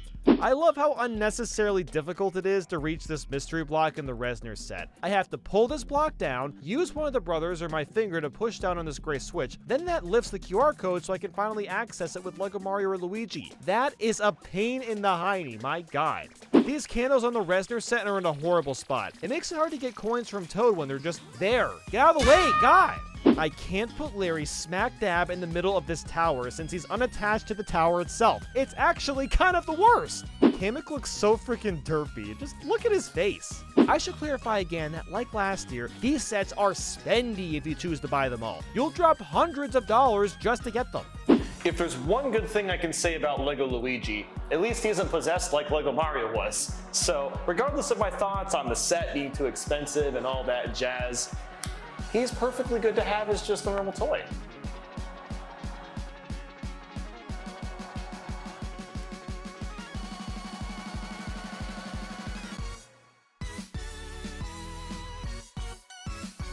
See? He's fine. Perfectly fine.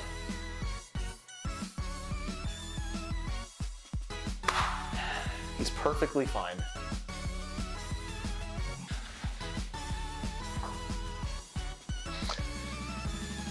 Oh!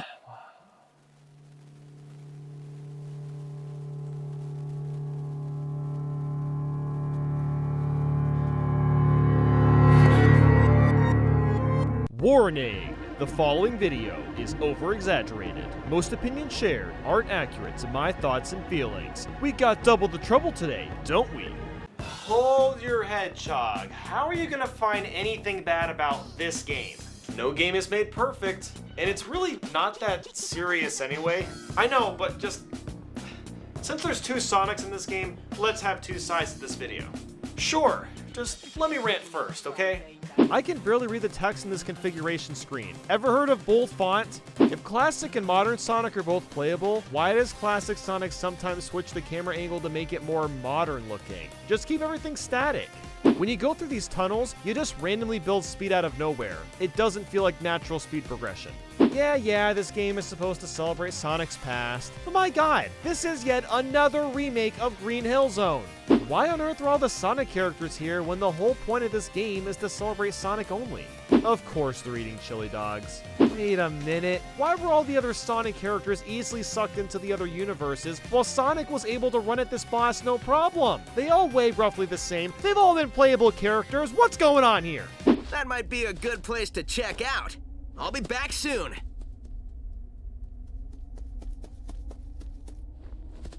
Wow, you weren't kidding when you said soon. I thought you already left. Oh, come on, Tails. You can't be that naive. You literally never looked away from Sonic, and Classic Sonic looks different enough. When you get hit with a lot of rings, you don't always lose all of your rings. Why not? Was the game too difficult when playtesting? Because I highly doubt that. Sonic games are almost always easy. What? Why didn't I collect any of these rings? I should be able to get them when blinking. This chemical plant feels familiar. I'd never forget a smell like this. Gee, Tails, I wonder why. Why can't I just jump for this red ring? No, I'm forced to use the cloud. I don't want to use the cloud. The game says the course is crumbling, but that actually just boils down to some random platforms falling apart. See, I was thinking it'd be like the entire course falling apart. That'd be kind of cool, but no, of course not. Do we really need 600 seconds for this timer? These levels would never, ever take this long. I love how I just lost all my momentum going off this ramp. Let's be honest, this is basically the same as that level in Mario Bros. 3 World 7-7 where you run across a bunch of munchers and stars get along the way. Yeah, it's basically the same thing. They stole it, yeah. Why can we only use the element shields in the bonus missions? You got a Chaos Emerald. Legend says collecting all 7 will cause a mysterious power to emerge. A mysterious power? Oh my god, hello? Hey, what happens when you get all the emeralds? Tell me! I don't know! As someone that liked treasure hunting in Sonic Adventure 2, Sonic Generations completely misses the point. Now, look, I know these levels aren't really built for this kind of thing, but showing us literally exactly where to dig takes out the entire fun and mystery of the whole thing. I can't hit this stupid button because the balloon keeps getting in my way. Ew! I just unlocked Splash Hill Zone. Sonic 4 is the last game I want on my mind, thank you. Nobody wanted the spinner top back. You could have just used some boost, Modern Sonic, hello? Oh wow, Sega remaking Death Egg Robot? Who could have seen that coming? Doubles of us? Places and enemies from our past? We're traveling through time and space! I mean, are we? We're kind of just visiting the same locations, and they all look different from their counterpart games, which means they likely all take place in the same time due to all the natural changes. So maybe we're just traveling through space, but not time. What even is time? Time is just a construct of our imaginations. Time does not actually exist. The City Escape remixes just don't hit the same as the original. Seaside Hill is an okay Sonic Heroes pick, but why not something more interesting like Hang Castle, Rail Canyon, or Grand Metropolis? We already have Green Hill Zone. This is basically that, but more water. It feels so empty not having Tails and Knuckles next to me. Why is it a competition to find Cream/Chow? Shouldn't it just be teamwork? I had to do a double take here, but faster than airmail? It's already a plane delivery service, and that's not even as fast as email. This advertisement is double wrong. There are so many doppelganger race missions. It gets old after a while. Oh god, a Sonic 06 level. I mean, it's not bad, but that does bring back horrible memories of playing this game. The wisps are so unnecessary in Sonic Generations. In fact, they're even more obnoxious than in Sonic Colors. It just slows the entire game down to a screeching halt. Why do I have to use Blaze to get through fire when the Flame Shield exists with Classic Sonic? Just seems kind of redundant. Adding these Chaos Emeralds into these gears is painfully slow. Ugh, I am so tired of Sonic games ending with all of his friends cheering on Sonic in the cheesiest, most awkward way possible. You got this, Sonic! Like, shut the hell up and do something productive! I don't know, this just feels so forced! This makes me cringe, and I do not use that word lightly. And Sonic's friends don't shut up during the final fight. Shut up. Careful, Sonic! I'm Super Sonic! I'm gonna be fine! So 9 worlds are recreated, but it would have been nice to see something from Sonic CD just to wrap things up nicely. Okay, your turn is over. Let's get into why Sonic Generations is mind-blowing. In 3, 2, 1. Those menu effects are super clean. You can't go wrong with the Sonic Heroes OST.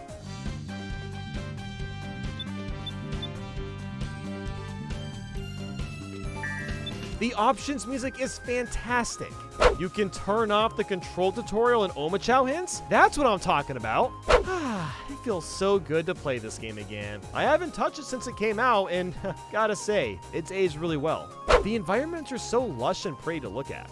I gotta hand it to the level design. Every stage is simply a blast to plow through. Sonic games sometimes have problems with levels being too long or too short, but it feels just right in Sonic Generations. The concept of switching between classic and modern Sonic is incredibly cool, and the fact that both playstyles control well is kind of a miracle considering Sonic's track record. Of course, they're eating chili dogs. Say what you will about the boost mechanic, it feels fantastic in this game. The sense of speed is always there. Oh god, that chopper has been upgraded to Beeg and it is not playing around. I'm so glad that grinding on rails has become a series staple. Something about it is just so satisfying. You can stand on the text in the hub world? I mean, sure, why not? Oh, they played the classic Sonic 2 bounce sound, hell yeah! You can utilize different skills to customize how Sonic plays, and you can set up to 5 different classes. That's honestly pretty cool. Oh my god, play that soundbite again. Yep, that is literally the Nintendo DS startup sound. I don't know why that's in Sonic Generations, but I'm not gonna complain. I know I'm just holding right, but my god is this collapsing building so entertaining to watch. On top of all the levels, you've got a ton of fun side missions to tackle for a bit more replayability. Oh my god, they're playing a remix of Super Sonic Racing when you race Tails.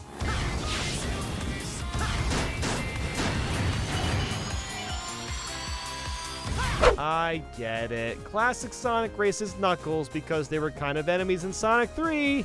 Hey, very cheeky, Sega. Very cheeky. I can't even begin to explain how nice it is to just break ring boxes without being in a ball. Hella convenient. I can't believe I'm saying this, but I kind of enjoyed the Amy Super Jump mission. It required me to time out and plan my jumps, and it was kind of fun.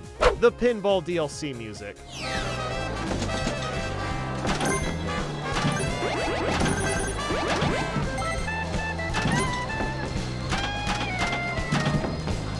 It's just pinball. Why does it go so hard? And the pinball itself is actually fun compared to Sonic Spinball. I know I keep talking about music, but I even got this slappin' remix of Sonic 3D Blast.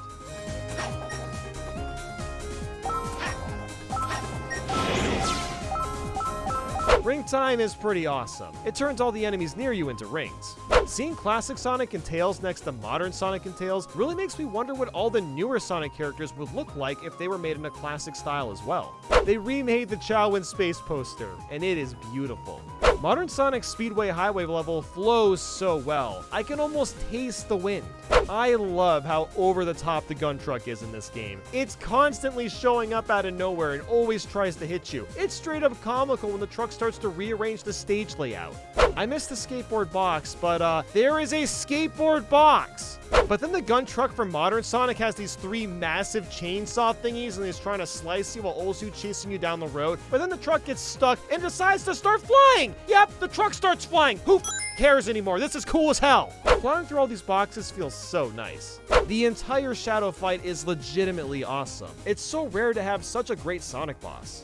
The remade Crisis City levels are fun. Yep, they actually made something enjoyable out of Sonic 06.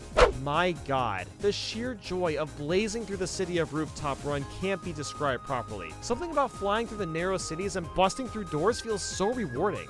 The Silver fight is surprisingly fun and functional, at least compared to his fight in Sonic 06, but that's not saying much. You know, Nathaniel, fair enough. I never would have thought of those points. But didn't you already? I don't know. People always confuse us for being the same person. Wait, really? Apparently, I don't get it. Alright, good night. How did...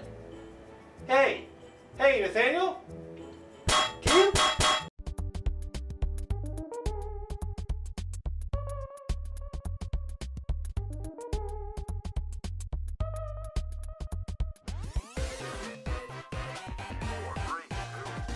Warning! The following video is over-exaggerated. Most opinions shared aren't accurate to my thoughts and feelings. There are technically final boss spoilers. Also,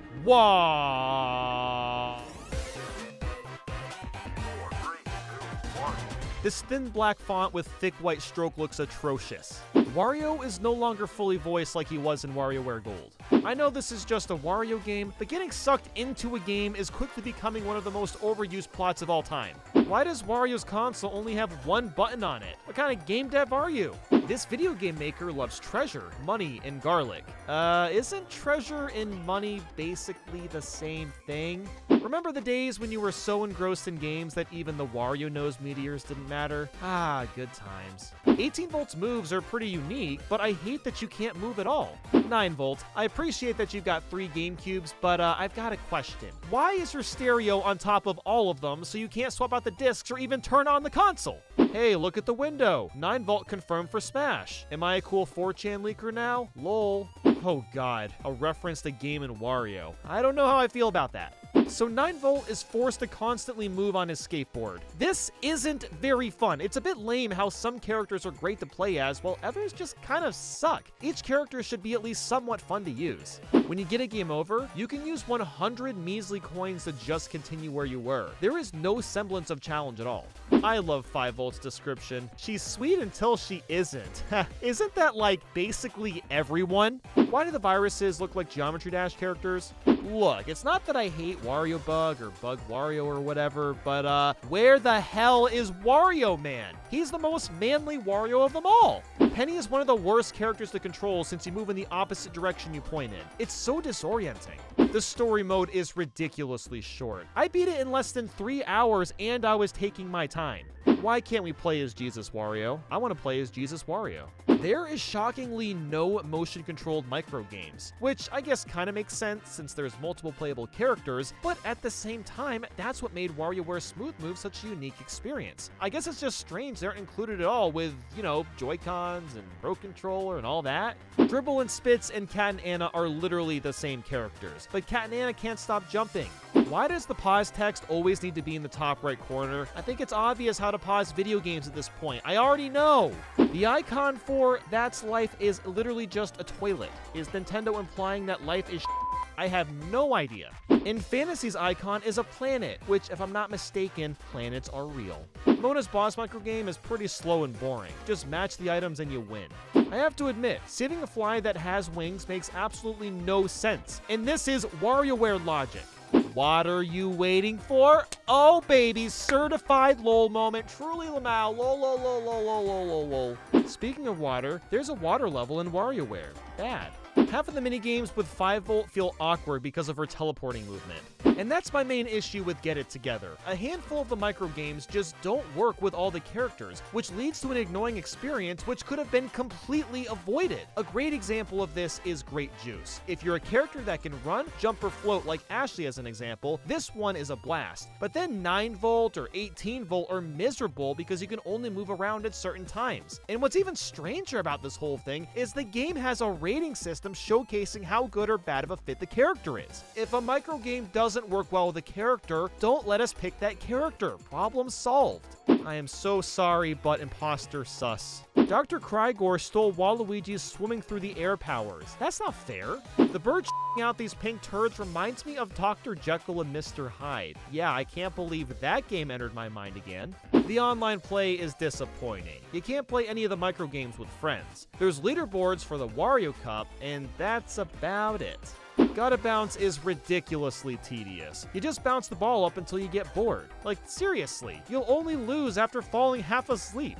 Anyone else find it weird that you can only play as Anna and Spitz as player 1 in the Variety Pack mode? I feel like you should be able to swap them out in the main game too, unless I'm missing something, which could be possible. Probably am, let's just be honest.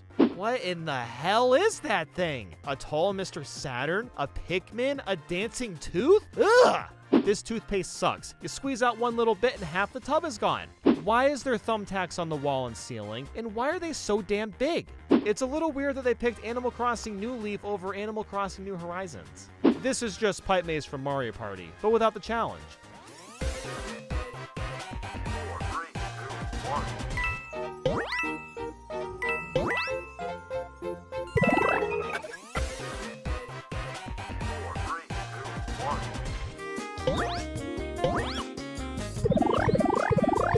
Oh yeah, that was nice.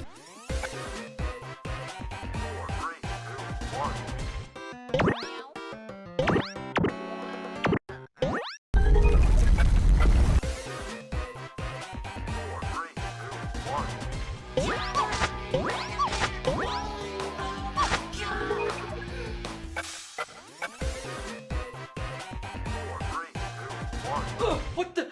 What? Okay. Hey, what's up, dude? What? You got the new Wario game. Oh, I gotta play that. No. Nathaniel, don't. Huh? What? Dude, don't touch that. I mean it. Don't touch you dare what? touch that. Hold on. I gotta draw.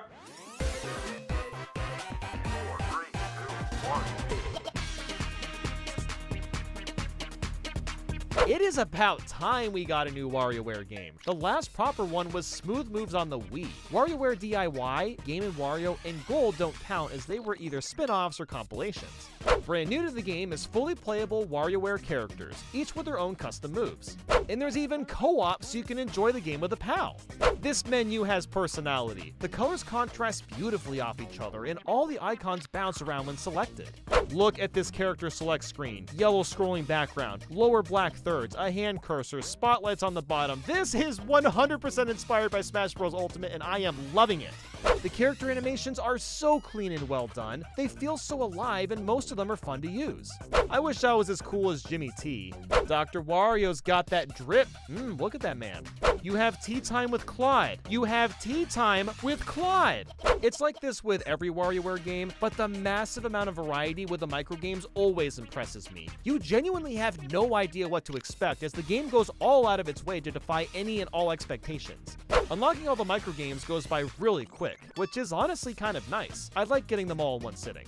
On top of the normal story levels, you've got a couple remix stages which blend a bunch of microgames together. Then there's All Mixed Up, Super Hard, and Thrill Ride, which are harder variations. I'm glad to see all these modes return. The final boss is incredibly interesting too. Instead of playing a long microgame, the transition screen is the fight, and you have to use every single character's ability to win. It's admittedly pretty easy, but the creativity is thriving. The button controls being limited to moving and A makes a lot of sense since each character controls differently. Jesus Wario is the best Wario. After completing a boss stage, you'll play these neat little bonus stages to collect Wario coins. That's right, you get Wario coins now, and they can be used to upgrade your character's level, customize how they look, or buy things in the Emporium. The amount of stuff you can unlock is a lot more than your typical WarioWare offers. There's also a ton of missions, or basically achievements if that's your sort of thing. Friendless Battle is a really fun beat-em-up minigame where you take out a bunch of WarioWare characters, and occasionally a boss one to increase your HP. This is one of the better variety pack games. The Wario Cup has weekly challenges to compete for with online leaderboards. Large Nose. WarioWare but Pogger Face. This microgame looks so much like Cuphead. Props to the guy that made this one. The claymation work with UFBs is stunning.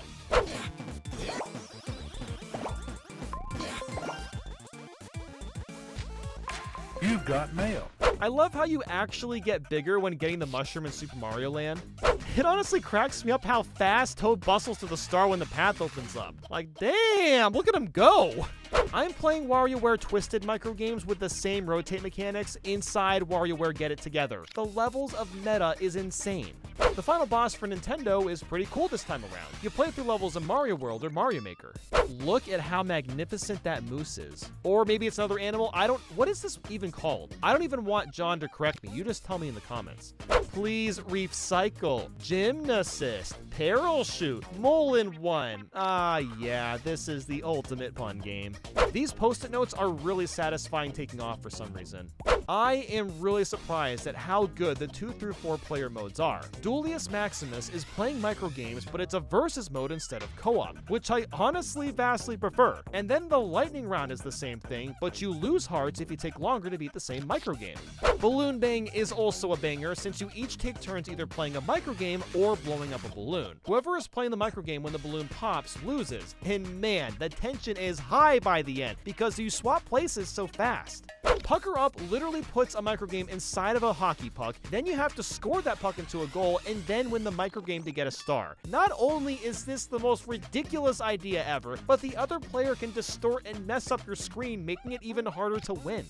The last one I have to bring up is Frenemy Frenzy. Look at how goddamn animated that title screen is. Like, whoever drew that, good job. It's basically a really simplified version of Smash Bros. You beat the crap out of each other to win. You'll swap characters randomly, get access to a bunch of items, and there's even 4 different stages just for this one mode.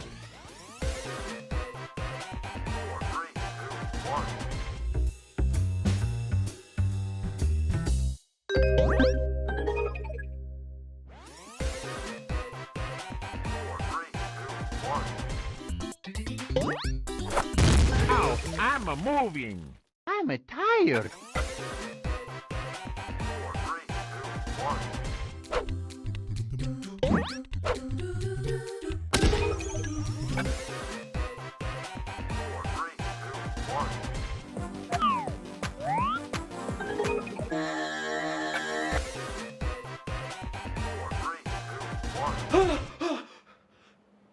So, you meant no touch the game. Tried to warn you. Warning! The following video is over-exaggerated. Most opinions shared aren't accurate to my thoughts and feelings, because who cares about gems when going back to colors is way cooler?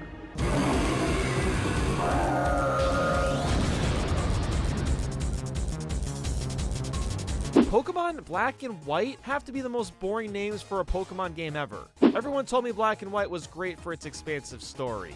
This first 20 seconds is not leaving an accurate impression. Like, I know it's coming later, but still. If you don't pick Oshawott for how goddamn adorable he is, then you're making a great choice because, spoiler alert, he's kinda garbage by the end. Bianca, why are you forcing me to have a Pokemon battle in my room? Everything will get destroyed!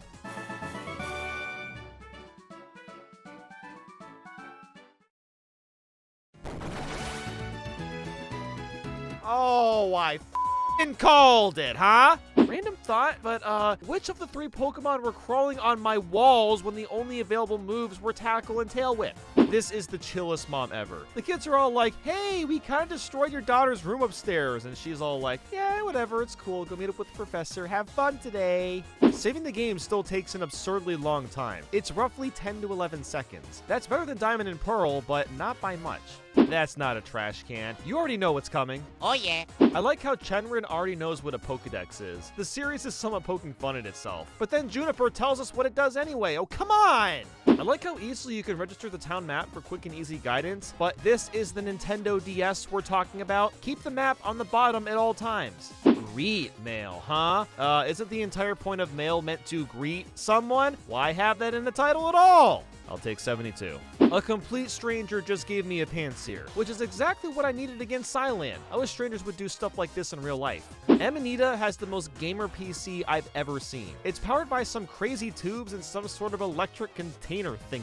The emphasis on story is very much appreciated and well done for the most part, but it does make the game drag on sometimes when you get a bunch of exposition dumps. I kid you not, you will get stopped constantly, and frankly, it can get obnoxious. Initially, I thought this started with the 3DS games, and that's why I hated playing Sun and Moon as well as Sword and Shield. But no, it really began in Pokemon Black and White. At least this game has a good story, while the new ones are just boring beyond belief. 1 + 1 is 2, right? Oh my god, genius over here. Albert Einstein 2 in the room. Whoa! Seriously, guys are all just little boys. Why is the truest statement ever coming from a Pokemon game? Audino's eyes are staring into the dark pits of my soul. Team Plasma doesn't want people to use Pokemon for fighting, while their only way of gaining control is using Pokemon for fighting. Yeah, makes a whole lot of sense, guys. Gee, I don't know, maybe make a picket sign or something, vote for someone different in Congress. Wait, does Pokemon even have a Congress? Or are they democracy? Are they a monarchy? Oh my god, I don't even want to start thinking about that. Oh yay, Pidove, another bird Pokemon. We don't have enough of those. He is with a small brown Pokemon. I'm sorry, but all I could think of right now is a Goomba. What the f is wrong with me? Wow, I got a basic badge. Great name. Sure makes me feel special. I can only access floors 47 and 55? What the hell happened to floors 246 and 48 through 54? Wow, my reward for spending 5 minutes answering mundane questions is a soda pop. These surveys are just like real life. Why is this trainer T-posing at a time like this? How could I possibly forget your promise to fight you when you told me literally 20 seconds ago? Not gonna lie, I'm not a fan of the entire game being linear. If I don't follow most events in the exact order I'm supposed to, I get yelled at, basically. Replacing the Pokemon contest with the musicals was a mistake. I am a ball boy who collects tennis balls. Very good, Jimmy, very good. What was the transition for? The air? This Pikachu is not pleased. He needs a milkshake or something. These trainers are living the life. They get to ride roller coasters all day long and then get off just to have Pokemon battles. I'm so envious of them. Happiness is here today, gone tomorrow. There is no everlasting happiness, so don't be greedy. Okay, but like, for real, which developer at Game Freak was having an existential crisis when writing half the script? I like how deep it gets, but just damn, it's Pokemon! Nice try. I see you making another Pikachu clone. Don't think I didn't notice, Emolga. This Fungus is just a mushroom with a Pokeball on its head. And Amoongus is the imposter. Sus. Haha, this will be hilarious 3 years from now. Ha ha ha ha! No. Why on earth do the newer games not have triple and rotation battles? These are awesome and a great way to freshen up the gameplay. Having different seasons is incredibly cool, but they only change once a month, which is a pain if you want to do certain things or events. Clink is literally just some spinning gears, that's all. And of course, I'm obligated to bring up Vanillish, the ice cream Pokemon. And then there's Garbodor, which is a pile of garbage. Okay, there we go, obligation's over. Let's be real, having nurses and doctors heal you in the middle of routes is a cool idea, albeit it makes the game easier. But what's on my mind is the symbolism of having to pay up before you can get proper health coverage, because living longer is just a luxury, which is kinda messed up. I can't be the only idiot that took these same two cannons over and over again, confused on what the hell I was supposed to do, only to realize I could use this cannon to shoot north. The gray panel is completely camouflaged by the yield tape. You can't see it. That is not at all how that should have gone down. Alder should have jumped down, broke both of his legs, and screamed in agony. That's right, I find rocks, and then I give them to people. That's my simple life. You rock. Hey Bethaniel, I think I found your one and only soulmate. It's kind of disappointing that Team Plasma just ended up manipulating everyone about freeing their Pokemon. I don't know if this is further explained in the sequels, but it's kind of lame that the ending basically turned into Team Rocket again, but more lying. I gotta be honest, Reshiram and Zekrom are the most forgettable legendaries design-wise. I don't know what it is, I think it's just the absence of color and the lack of interesting expressions on their faces. They just kinda look like statues, lifeless and drab. Okay, hold the phone. If I can put Reshiram in my party and transfer another Pokemon to the box, why can't I do that literally anytime I want? Pokemon Let's Go Pikachu and Eevee did that. They had the right idea. Not only does the ending finish somewhat abruptly, but the sequence itself is just a black background. Boring. The police officer needs me to track down the 7 sages and gives me a super ride. Of all the NPCs in this game, this seems like the worst one to give me this item. At least they made a joke out of it, saying it has absolutely nothing to do with the mission. Imagine unironically using a level 60 Zubat. Just put that into perspective. I have no idea what the popular opinion is, since I'm not a part of the 1% of Pokemon fans that know every move, ability, and pixel color, but I really liked this game. It was definitely better than Diamond and Pearl for all the quality of life improvements, faster gameplay, and just more interesting story. But as Team Plasma would say, I need to liberate my furret and let it roam free. Or wait, would they say that? Who cares?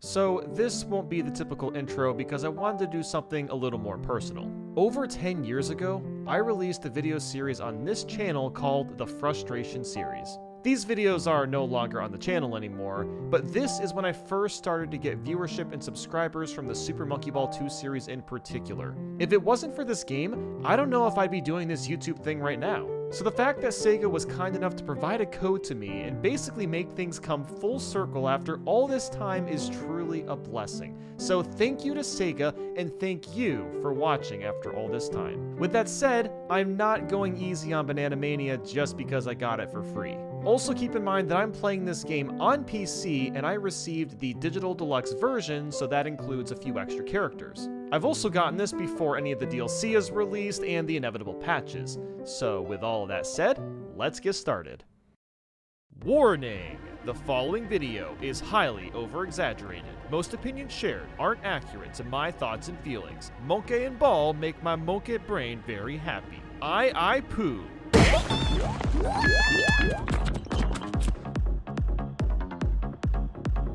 The story mode cutscenes have been condensed to a bunch of moving pictures, which is incredibly disappointing. I get it may not have worked since you play as more than 4 monkeys, but the replacement is super meh. We don't even get the I poo jingle.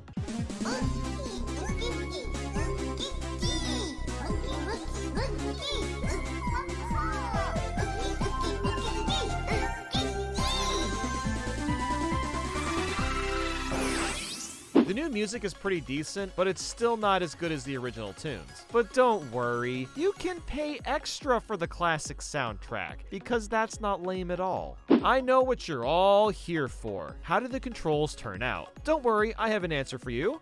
They work. That is, if you turn off the movable camera. For whatever reason, the movement feels a little slippery with the camera on.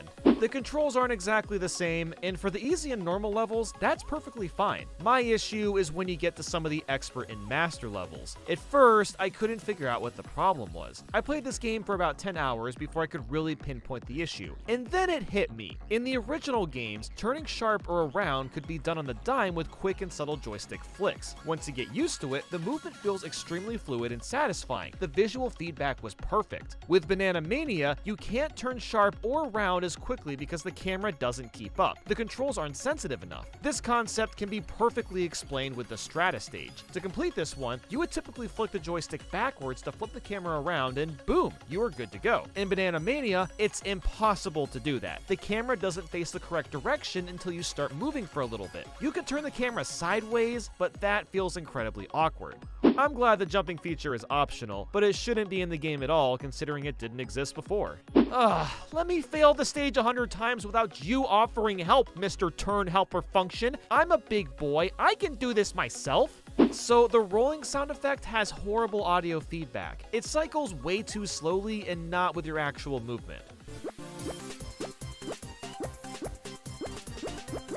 Oh great, the map screen no longer shows the bananas, and the monkey is replaced with an arrow for some reason. The banana collecting sound effect isn't as good as the original. While there is online leaderboards, there's no online multiplayer. I hope it's added in the future because that would be huge. Gon, you need to swap out your wrench. Clearly, you aren't tightening that bolt. Swap them out or something, come on! I love how many missions there are to complete, but it does kind of stink they're mostly relegated to the story mode stages. It would have been cool to have some for every level, even if they were small. The classic Monkey Ball skins are pretty amazing to have returned, but why not also include the original voice lines to create true authenticity? Why are we only allowed to play as the default 6 characters with party games? I am so sad to report that the monkey target physics are completely wrong and broken. You lose speed way too fast, you're forced to fly super high in the air to get anywhere, which just makes the whole thing tedious. Collecting bananas in the air looks really off since the start animation around it freezes, and then there's no weight when you drop on a target. The controls desperately need to get patched because this should be an amazing mode. It includes all the original levels and even has the Wheel of Danger. Hit. You don't have to keep saying hit. No, really, please stop. Okay, that's enough, stop! Baby is no longer OP in monkey bowling. This makes me big sag. Why isn't the monkhead drinking at the bar and billiards? And where is the classic jazzy music? I don't see the point in all these arrows on the tracks in Monkey Race. I can clearly see which direction to go in.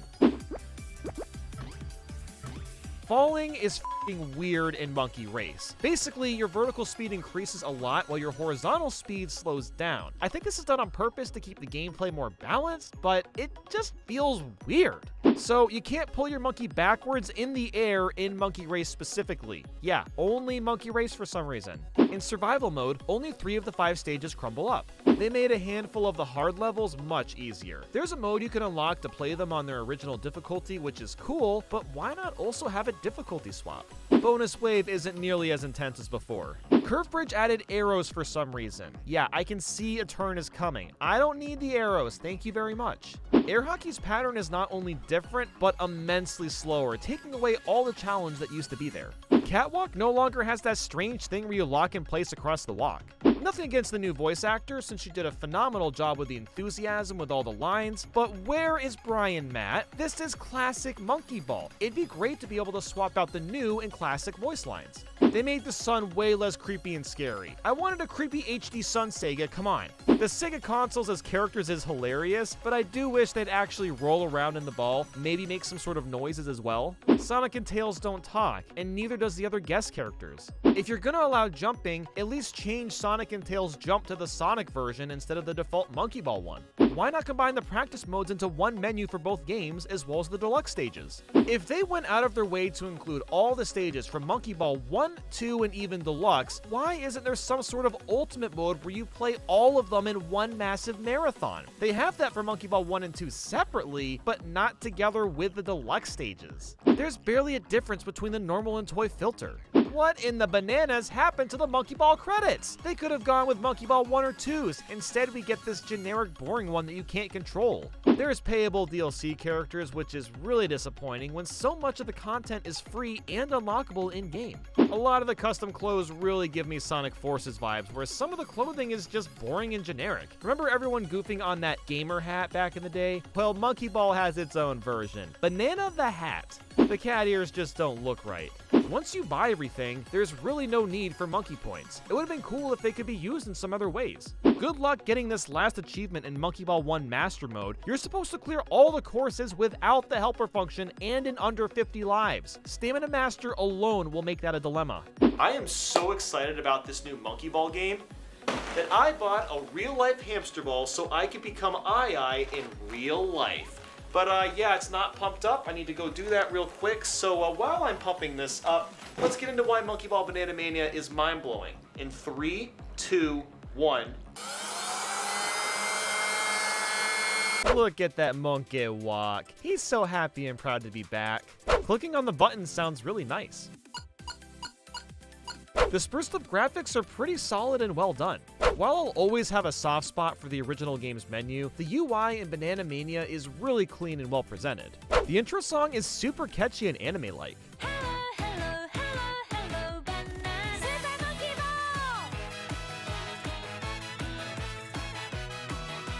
Oh my god, the mouse cursor on PC is a banana. That's cute.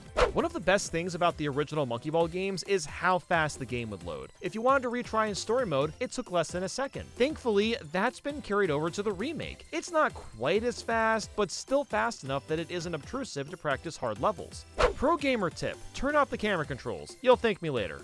There's so many missions to complete. All of them actively strive to make you a better player. Beat the stage before so much time runs out. Get the green goal. Get this many bananas, and so on and so forth. The sparkle effect when you go fast is kinda cool. It really adds a sense of speed.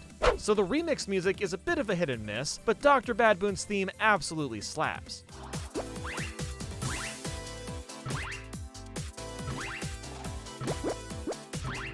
The controls can be customized based off the main game or the individual party games, which is really cool, honestly. Speaking of the controls, they're not exactly the same as the originals, but they work well for the most part. You can even show your input direction, which may help some people figure out which way they're going. I'm really glad they removed lives altogether. Some people may say that makes the game easier, but the levels themselves still require a lot of skill. It just takes away the frustration of getting a game over, and that's about it. And let's be honest, you maxed out your lives in Monkey Ball 2 anyway and still struggled. Speaking of difficulty, they did not go easy on Stamina Master. In fact, they made it harder. They increased the curve on the green path, which before made it somewhat easy to bounce off of and get a cheesy win. Now, that's nearly impossible to pull off. At the end of challenge mode, you get a clear time, bananas obtained, fallout, and time over stats. This is going to make the game so much easier to get into competitively. There's a ranked challenge mode where you'll compete to get the best time in the main game or a party game. The amount of Monkey Ball characters included is insane. You've got the 4 originals, plus more obscure Monkey Ball characters like Doctor, Yan Yan, Jam, and Jet. Jam is a character from Monkey Ball Step and Roll, while Jet is from Monkey Ball 3D. Plus, they all have alternate costumes that you can unlock. And on top of that, the original 4 have the old school GameCube renders thrown in. Plus, Doctor and Yan Yan have brand new renders in that same style. And that's not even the crazy part. Other unlockable characters include Sonic, Tails, Kazuma from Yakuza, Beat from Jet Set Radio, and the Sega Dreamcast, Saturn, and Game Gear. The roster not only feels complete, but at the same time surprising and fun. But for real, the consoles are probably my favorite for just how dumb they are. They don't move at all, they're just static 3D models and it's hilarious. It captures the essence of Gen Z humor. If that wasn't enough, there's gonna be some DLC characters which include Morgana from Persona, Hello Kitty, and Suezo from Monster Rancher, and likely even more later on. I love that with the non-Monkey Ball characters, you collect objects that relate to them, like Sonic and Tails getting rings. The Monkey Ball skins aren't put side to side on the character select screen like with all the Marios in Mario Kart 8, but instead are swapped with a push of the button. So much cleaner and better. There is so much stuff to unlock in the point shop. You'll get all the characters and game modes through here, as well as customizable hats, shirts, shoes, balls, and even filters for the photo mode. That's right, there's also a photo mode where you can pause at any time and grab a cool photo at any angle you want. While playing, there's 3 different art styles you can swap to, including Sepia, Monochrome, and Toy. There's a hilarious exploit where if you continue to jump and go forward, your jumps get higher and you continuously build speed. What's happening is the game is retaining the fall speed, and there isn't enough time on the ground for it to slow back down. It's truly entertaining, and I hope it doesn't get patched out. If you complete Golden Banana mode, you unlock Golden Eye. I appreciate that there's an award for being such a stupidly hard game mode. Melting Pot now has colorful balls, and I like the extra color. The monkey wearing the top hat makes me feel so sophisticated and smart. Oh yes, let's just get some bananas. Ooh, hit the gold. Oh yeah, time bonus. The party games they brought back for the most part are a ton of fun with friends. Monkey Race controls way better than the original games, and it comes with all the courses from 1 and 2. The speed is basically just a little bit slower, so now you can actually control what you're doing with sharper turns. You can also basically enable rubber banding in Monkey Race, which is super bizarre, but kinda neat. The star speed boost was heavily nerfed in Monkey Race, and thank God, because it was way too easy to fall off previously. Monkey Fight includes all the previous stages, and even survival mode where the stage crumbles apart. Monkey Bowling is surprisingly in-depth with multiple different rule sets, and even 3 different modes. With Monkey Golf, you get mini golf and normal golf, so it's basically 2 different types of golf games in one, on top of all the party games, on top of 300 courses in the main game. God damn, this game has content!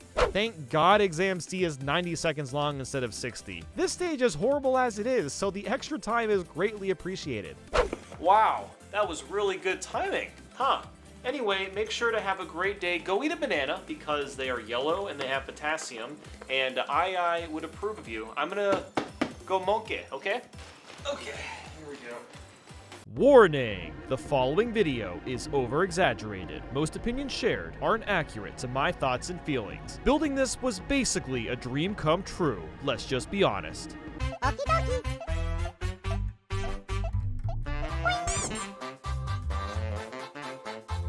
The front of this box is really boring. It's just the block. As cool as this is, why is the Lego set built inside a question mark block? Speaking of questions, why was this block used when it's not in Super Mario 64 to begin with? I love the website's description. Peach's Castle, Bob-Omb Battlefield, Cool Cool Mountain, and Lethal Lava Trouble. Not land, it's trouble now. The same mistake is found further down the page too. Oh come on! We're back to the manual again! What happened to the convenient mobile app? You can technically get a PDF of the book, but you can't move the instructions around in 3D. That's really too bad. Celebrating Mario 64, a gold banner. Where have I seen this before? You can't tell me that this guy in the green shirt isn't Aaron Hansen in some random alternate universe. Mario takes a high-velocity shortcut across the bridge. The cannon? I guess that's one way to put it. Here we go to Cool Cool Mountain. From high atop the mountain summit to Snowman's Land. Funny enough, Snowman's Land is an actual stage in the game. You can't show me a picture of the Cool Cool Mountain snowman and assume that you'll fool us. Mario must push the bullies off the platform. Again, that's wrong. You literally can't push them. You must jump, jump kick, or ground pound them. It's Bowser, Mario's powerful nemesis. Yeah, the same guy that can get thrown hundreds of feet through the air from a chunky plumber. The question mark block, an iconic staple of the Super Mario series, didn't appear in Super Mario 64. Wait a second. You were fully aware of that from the get-go and still went with it as the final design? I just, what? The minifigures are adorable, but an actual full set of these levels would have been even cooler. Mario is just 3 tiny pieces with a mustache drawn on. The best, worst Mario I've ever seen in my life. Okay, but for real, why does he look like a gnome? He's not a Gnoblin. He's not a Gnelf, not even a Gnome. He's a Gamario. Then you've got Peach, which is just 2 blocks and a thin block for the ponytail in the back. Perfection. They made Yoshi bigger than Mario for some reason, but hey, at least you can finally ride him. Well, you can ride the top of his head, at least. The tiny paintings inside the castle are amazing, but this is not at all what the actual game layout looks like. Not even close. Nice try, but the floating island is being held up by the transparent stick. Got him! You can't fool me, Lego, it's not actually floating. Imagine if King Bob-Omb was actually scaled this big in the game. He would be so much more difficult. I like how the baby penguin is basically the same size as the mama penguin. Also, I can't throw the baby penguin off a ledge anymore because Mario doesn't have arms. I mean, I guess I can do it if I want, but it's just not the same. It's really strange how the eyeball and King Bob-Omb were made into little spears, but the big bully isn't. It's a really weird inconsistency. The Bowser puzzle pieces are a great touch, but they don't actually move. Boo. Over 2,000 pieces, and most of them are dedicated to the question mark block. I kind of hate that. I can't even BLJ. I can't believe this. I'm gonna go complain now. Wow. What is going on with this Lego piece? It doesn't want to go in. A lot of the steps tell you to collect multiple pieces to build all at once, and then add that to a bigger structure. That makes a lot of sense. And then there's step 95. This one tells me to get this piece twice. Thank you, thank you. Bowser is too cute for his own good. I mean, just look at him. 64 pieces, huh? You think you're so clever, don't you? You are. I'll admit it, you are. I just want to point out that this log moves. Yep, they actually made the log move. I'm trying to use my imagination here, but this hardly counts as a Lekatu. Lego Mario can now throw Bowser without arms. Bowser should really find a new career at this point. I would just give up. There's a secret way to make small Luigi. Just replace the red piece with the green one that's the exact same size, and boom, Luigi is real. So you can get Power Stars with normal Lego Mario and Luigi, and while that's kind of cool, it doesn't seem to work that well. I gotta be honest, this is the most fun I have ever had building a Lego set, especially a Lego Mario set. It's too bad it's a minifigure and it's still a little too expensive for most people, but This thing is freaking awesome, and honestly, I just want to play Mario 64 now.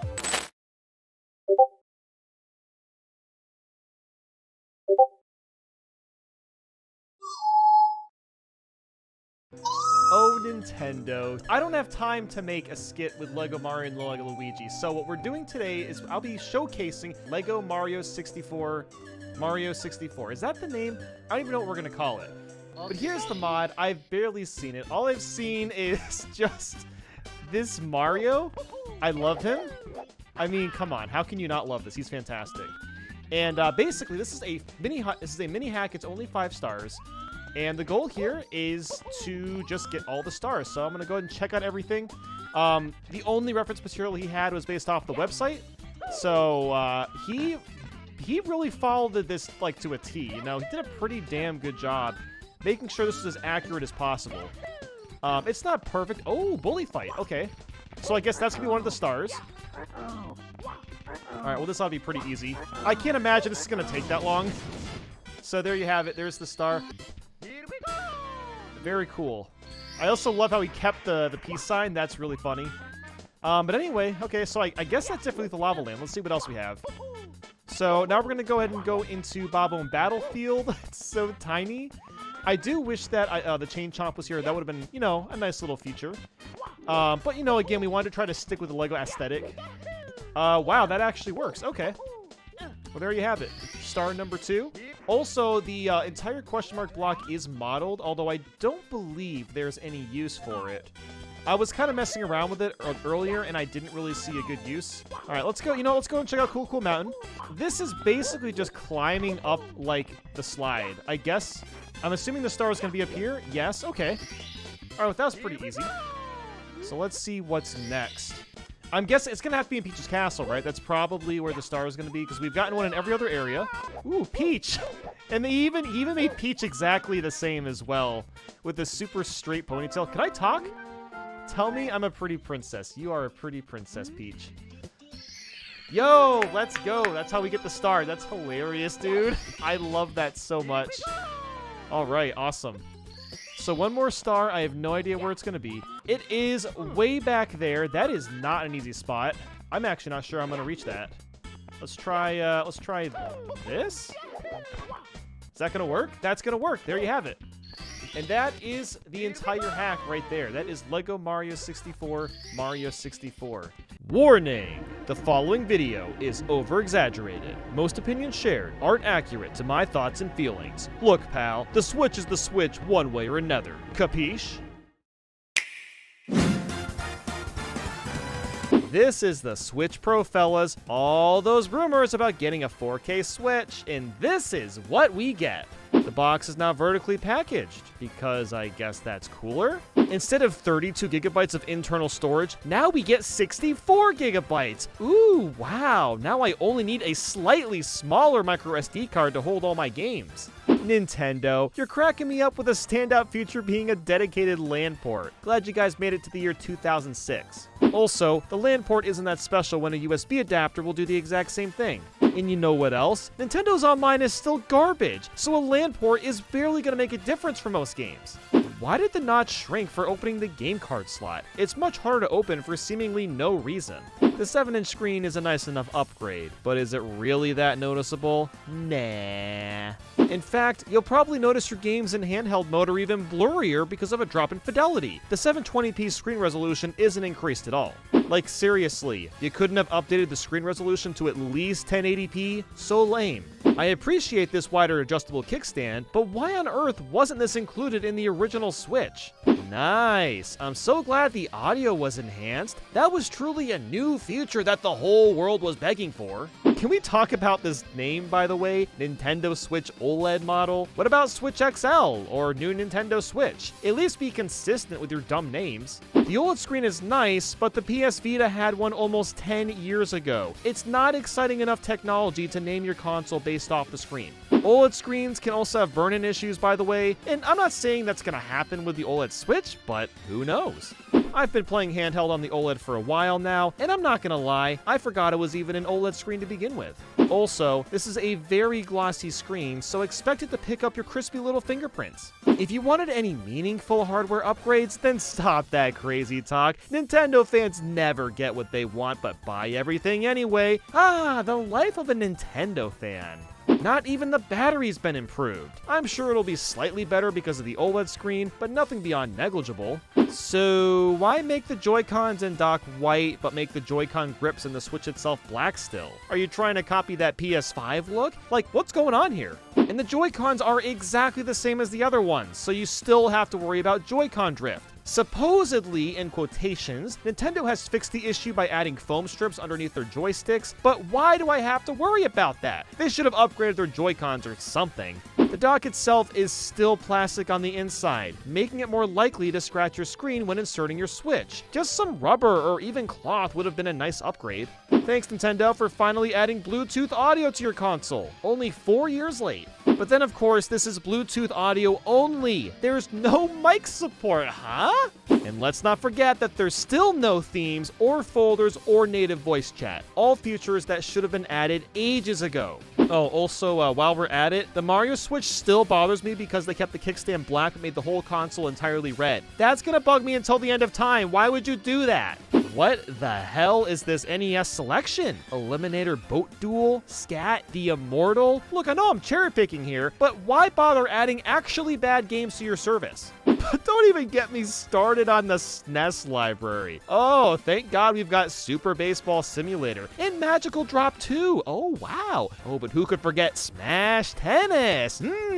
Oh, but please, just look, don't even bother adding Earthbound, Super Mario RPG. No one actually likes those games. They're stupid. They're stupid. Nintendo's menu UI was perfectly in harmony until they added this big red Switch Online button. Why ruin something so great? So I forgot my parental controls password and turned it on so I could see more accurate game time. But it turns out it wasn't that accurate. So the parental controls button is now stuck on my Switch for forever. 3 years later and the special offer still feels like a wasted opportunity. Sure, you can play Pac-Man 99 and Tetris 99. Those are slightly intriguing, but you also get game trials, which lets you play full games for a limited time. Why do I have to pay to do that? Oh, but you can only buy NES/SNES controllers if you're paying for the service. What? Oh, but hey, at least you get in-game rewards for a total of 4 games. Wow, that's really cool. Really cool, Nintendo. It's cool. You know, I shouldn't be stunned that Nintendo actually added the ability to change your button mapping, but I am stunned by that. Look, let's just be real here. You don't really need the Switch OLED model when the good old regular Switch is still here and it's still great. You've got all the same games running on it, the hardware is the same, the battery's the same, it's slightly lighter, and it costs less. Don't forget about the Switch Lite. Oh my god, we've already gone over this when I gave that to you 2 years ago. Exactly! This thing is great for dedicated handheld gamers such as myself. Plus it costs less, and look at the stylish color. Ooh yeah. The battery is also worse, the screen is smaller, and you can't remove the Joy-Cons. It works for me. Hello? What are you scallywags doing talking about another Switch? Isn't this a Switch OLED model video? And you are who? Well, you guys don't remember me. It's me, Nathaniel Nandy. What? Look, I know it's been a bloody minute since last time, but neither of you remember me? Family, am I right? Fellas, look, the Switch OLED model's supposed to just be a small upgrade to the Switch. It's got the nicer screen, the bigger bevel, the nicer kickstand. It's supposed to be small and little meaty if you're willing to pay a little more coin for it. And honestly, I think it's kind of worth it.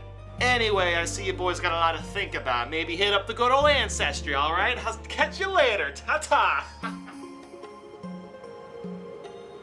You have another brother? Nathaniel, we are brothers. This is our triplet, apparently. He looks just like us.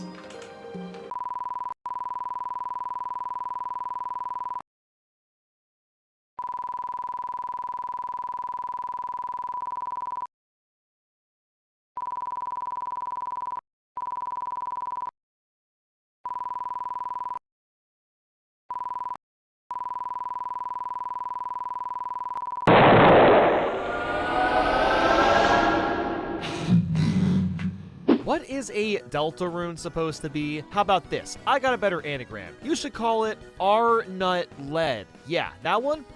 Perfect. Would I like to start from chapter 1? No, I want to start on chapter 5. Why wouldn't I begin on 1? The soul really just Mega Man'd its way out of existence, didn't it? Why do all the legs look exactly the same? It's a lay epic troll, I'm telling you. Do I accept this body? I mean, I guess I have to. I'm not even being ironic when I say that my favorite food is pain. I'm just used to it at this point. You acknowledge the possibility of pain and seizure. Look, pal, don't remind me that reality is a thing we all have to suffer with. I know that you all know why there's a bird cage in Chris's room, but his mom doesn't know what's happening. So why did she initially get him this cage when he doesn't own a bird? A landline phone? Yikes. Can't wait to go to the library. Okay, but for real, why isn't everyone doing a group of 3 when there's only 9 students? Alphys, how about math correctly, okay? 9? You can't do groups of 2 with 9. Alphys is the textbook definition of a substitute teacher with no control over the class. Yummy chalk. That's my favorite snacky too. You'll do our project. How's that sound? How about a no on that? Wait a minute, you didn't let me pick. What the heck, Susie? Oh, I get it. Toby recently watched the Chronicles of Narnia. So Deltarune has turn-based and real-time combat. That's pretty cool, but we aren't able to fight back when in real time. Oh no, it's Tingle. For better or for worse, this story reminds me a lot of a Zelda game. So what if the world gets destroyed? It's none of my damn business. Wow, that really says a lot about our society today with aspects like climate change. I won't be around when the earth is destroyed. Who cares? Lol, lol, lol, lol, lol. Anyone else find it weird that Lancer rarely uses his bike? I know that it can run out of fuel, but why run around when you've got a bike? There is no Professor Oak to yell at you. Just ride your bike around. Why is Rousey's training dummy made to look exactly like him? There are so many suspicious things about this guy that we'll get to later. There's no way to adjust music and sound effects individually. Enemies ahead. You're gonna die. If you're reading this, I guess you're dead. Okay, buddy Lancer, old pal. Whatever makes you sleep at night. Whatever you do, don't check the tree. Oh, yeah, guess what? Of course I'm gonna check the tree. Wow, I checked it. Sorry. Somehow, you survived the maze. And I'm just as surprised as you are. I never thought that I would feel threatened by a puzzle piece's face, but here we are now. Because then we get impaled and die? Cool. I'll work on that, and you do the puzzle. Susie, no, that's not how that works. That is not how that works. Tier 2 swear words? Wait a minute, there's tiers for swear words now? I'm really curious what the other ones are. The only thing I'm scared of is how well-toned the Dogecoin's legs are. How do you get those results? Ah, yes, my favorite weapon, duck. Very funny, but I absolutely should be allowed to walk around this tree. Could we just, listen to Lancer's spiel and walk at the same time? I'm tired of being forced to stop every 5 seconds. Lancer portrayed the Lightners? Oh, who could have seen that coming? Imprisoned for eternity. That sounds like it might take a while. Yeah, I'd say so, Rousey. Yeah, I agree. Welcome to the slowest elevator of all time. Castle bathroom, royal flush. Ha, I get it. Looks like a bed. Will you rest here? Sure, looks kinda cup. No, you won't. It's not your bed. Okay, I see how you treat my kind. I see how it is. Rousey, we clearly fought K-Round already. Like I said, something is sus about this guy. Yeah, I don't think I need to explain why the king is a very, how do I put this, suggestive-looking character? Lancer really responded to Susie about beating up his dad, saying, "That's okay, it happens." Yeah, just a typical Thursday for Lancer. The final scene fighting the king doesn't change that drastically depending on if you get a pacifist or genocide ending. What can I say? Personal journals make sense for the library. Libraries only have books. Oh, come on! I can't even play the piano with all the notes because it was obligated to fit into that corner. That's a big sad. This guy's not nightmare fuel at all. I'm not scared. Who's scared? Not me. It's a regular sink. Yep, it sure is. It's a clone of the other sink. Perhaps there was originally one tall sink that was cut in half to create both of them. Okay, stop making me have deep thoughts about a freaking sink. It's just a water tap sinky sink. Chris really do be pulling out a knife and giving us that menacing look for some pie, because that's totally all it is, right? Random thought, but does anyone else find it weird that nobody has chairs? I mean, hey, standing is better to do than sitting, but not even the teacher has a chair. Chris supposedly fell asleep standing up. I find that hard to believe. So Rousey wants Chris to go back to the light world and into the closet on the east side and get everything on the ground. Have you ever noticed how specific Rousey was at this part? How does he know where all that stuff was? I've received Joe's entire life saving, $1. Wow. They are free for a price. Yeah, that's like saying free noodle, only $6. Why the hell is the jail for the Darkers in the same place where Rousey lives? That is really creepy and potentially dangerous. Teens are merely big children, and adults are even bigger children. Actually true, the sooner you learn that the better, because adults just hide that they're children more. Just saying. No, I am a computer. Smart. Yeah, this is the same kind of computer technology that has a GPS system that still takes you on back roads for no reason when the highway is literally right there. Why does that happen? Oh Discord themselves are attacking, Space Invader style. Very clever, Queen, but contracts have to be signed with cursive to count, not with a puzzle. Why the hell did Birdly turn into Falco?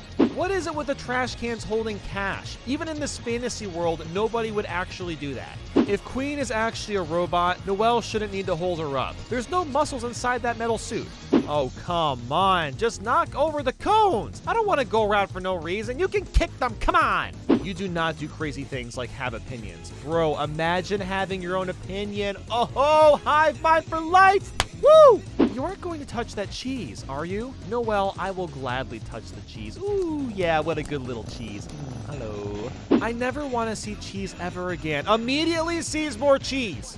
I'll never get to be a big shot like Spamton, and that's too bad. That moment when the car jukes you out. Oh, great. Queen only plays mobile games. I don't like her anymore. This entire area gives me serious Monsters Inc. vibes. So Lancer freezes up because he left his own Dark World for too long, but why hasn't this happened to Rousey yet? When are they gonna be done in there? It's gonna be a while. I just found another bathroom. Sorry. Ah, that totally isn't a scrapped suit from Dr. Robotnik.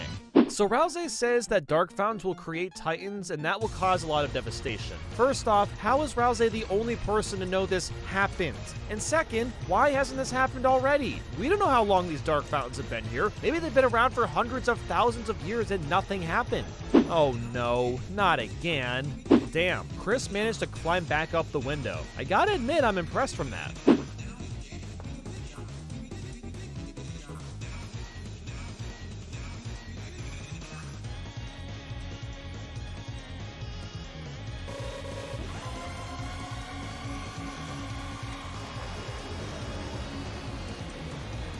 Someone needs to call up an exorcist. But what about the genocide route, you might be asking? It is, how do I put this? Beyond, guys, you literally kill Birdly. Yep, just completely wipe him from the planet. Basically, you use this attack called Snowgrave with the flavor text saying fatal. I mean, that's just, it's just chilling. And it's the fact that you have to do all this with Noelle. She's like this innocent character, so that makes it feel even worse. Even when you go back to the computer lab at the end of the chapter, Birdly doesn't wake up. That is messed up, man. What the heck?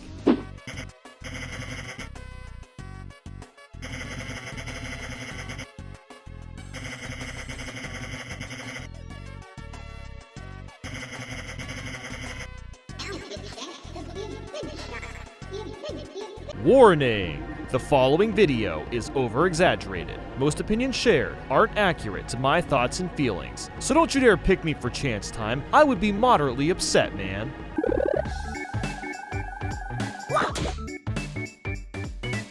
I'm not even gonna say that 5 boards in Superstars is better than the 4 board in Super Mario Party, because both games don't have enough. How is Mario Party 1 beating out a modern Switch version? Now, yes, I have heard that there's a chance for DLC boards. Maybe they're free, maybe they're not. But if that's the case, stop doing that and just release the full game! Why is the character selection so small? There were 20 characters in Super Mario Party and just 10 here. The Mushroom Mix-Up Song remix is just okay.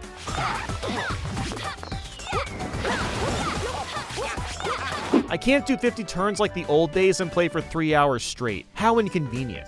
You know how cool it would have been if the background for Facelift was Super Bowser Odyssey? It would have been a fun upgrade to the original since that one had Super Bowser 64. What the hell is wrong with Daisy's face? Really? The picture beneath the tiles is just a generic mushroom or flower on a white background? We couldn't have gone with anything more interesting? I miss the old announcer. There was so much more excitement. Start. Where's the energy? The distribution between the N64 and GameCube games compared to the Wii and Wii U ones is astronomical. Like, as an example, there's 2 Mario Party 8 minigames. Only 2 of them. That game had some really solid minigames. I'm a big fan of Balloon Burst, but the original is way more charming. Look at how many face expressions Bowser cycles through the bigger he gets. It's hilarious and a lot of fun. This remake is just a typical Macy's balloon with nothing interesting about it. I don't know about you, but the stickers are really forgettable. I'm only using them to show you how they work. How many damn Mario Party games need Bowser's Big Blast? It's in Mario Party 2, Mario Party 4, Mario Party The Top 100, and now Mario Party Superstars. Cake Factory is a lot slower paced for some reason. And same with Cheep Cheep Chase. It's been slowed down to a crawl. To avoid irritation to your skin and/or damage to the control stick, do not rotate it with the palm of your hand. Oh yeah? You can't stop me! Ha! Oh yeah! Woo! You can cheese messy memory so good now. Literally just take a snapshot, and if you forgot any of the pieces, just go to your album and check it. And the same thing applies to roll call. Look, I'll admit that I shouldn't be doing this, but why not, right? Arch Rival is still a super unfair minigame for the group of 3. Anybody else find it obnoxious how noisy the characters are in minigames? It's like every little movement they do, they have to yell or shout something. It's completely unnecessary. Just stick with sound effects. The penguins are so loud, shut the hell up! Oh no, do you see what I'm seeing? They removed the colored golf clubs! Oh, the humanity, oh no. What the hell is going on with these leaves? They're like fading out of existence? Where are they going? Rip the super big heads on the cars. It looks so stupid, but you know, nostalgia. Why is Leaf Leap and What's Go Up both in this compilation? They're basically the same minigame. The scoreboard is missing in Rockin' Raceway. I can't believe they didn't include that. Wow. There's a serious coin problem yet again. Players get coins way too easily, just like in Super Mario Party. The issue is that there's too many lucky spaces and they're too generous, which makes getting stars incredibly easy. And it doesn't help that you can still get pity coins if you lose a minigame. There really should be a way to turn that off. Bowser no longer calls me fat in his Bowser tube. That's strangely disappointing. What the heck, DK? I was right next to the star and your stupid warp block got me away from it. Just how I like Mario Party, oh yeah. The Super Warp Block lets you pick who to swap with. Like, damn, this really is old school Mario Party, isn't it? Why is this stupid fish predicting who's gonna win the entire game? It's just a fish, who cares? I'll miss the way the inside of your pocket smells. Skeleton Key, you don't even have a nose, dude. Ah, yes, the classic Bowser Blast where you lose all your coins if you get hit by it. Good times of return, I'm not upset. No, not at all. There's no big final missile at the end of Bombs Away anymore. So Peach's birthday cake has this new junction that you can take to make the map more open, but you only take it when you land on the event space. Why can't it be a choice? Everybody's so focused on coins, but there's more to life. Bowser, it's just Mario Party. Why doesn't the item button also have a hotkey like the Dyson map? Man, all this talk about Mario Party sure has given me this incessant need to find a salty bag of carbs that'll surely kill me faster.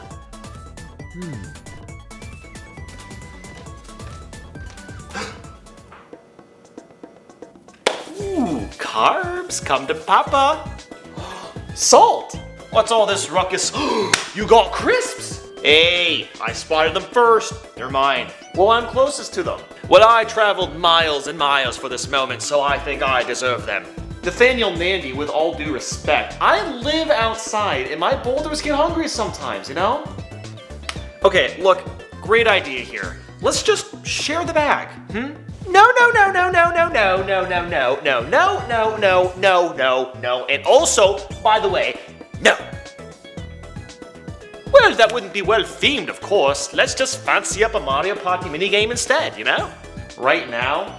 No, in the Mario Party Superstars mind-blowing video. Duh. Oh, come on, Nathaniel Nandy. I hate cliffhangers. Well, too late, sorry.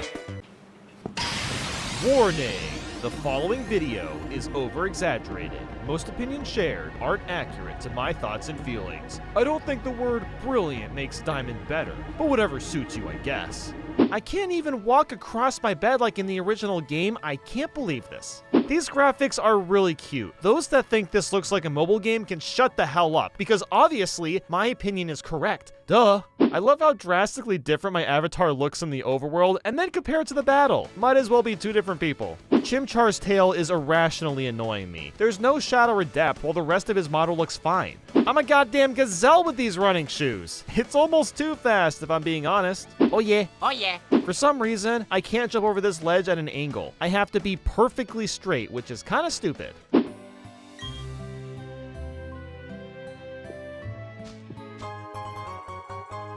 Okay, this hat is adorable. Lucas, why do you care what I tell my family? Let me go through the stupid grass if I want. I hate to be a graphics stickler, but you can see the pixels on everyone's face. The textures could have been better. So we're forced to share XP now. You can no longer toggle it on or off. Personally, I kind of prefer it this way so I can play a little bit faster, but why leave out the option for those that want more of a challenge? You can only use TMs one time before they're gone yet again. I actually kind of like they went back to this, but I'm supposed to be bitching here, so bad.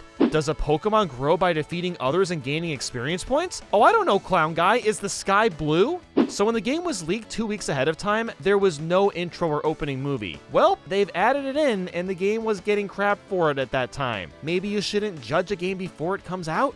Although I will admit that using red text on this menu looks really off. It should have just been white. We're actually a family-run business, so we're not very impressive. Oh, come on now. At least pretend to be confident. Maybe this is just me, but the town map is almost too detailed. I appreciate all the backgrounds showing the mountains and stuff like that, but that also makes it look cluttered. It's like when using a normal GPS, you're not going to use the satellite map because it's harder to see your destination.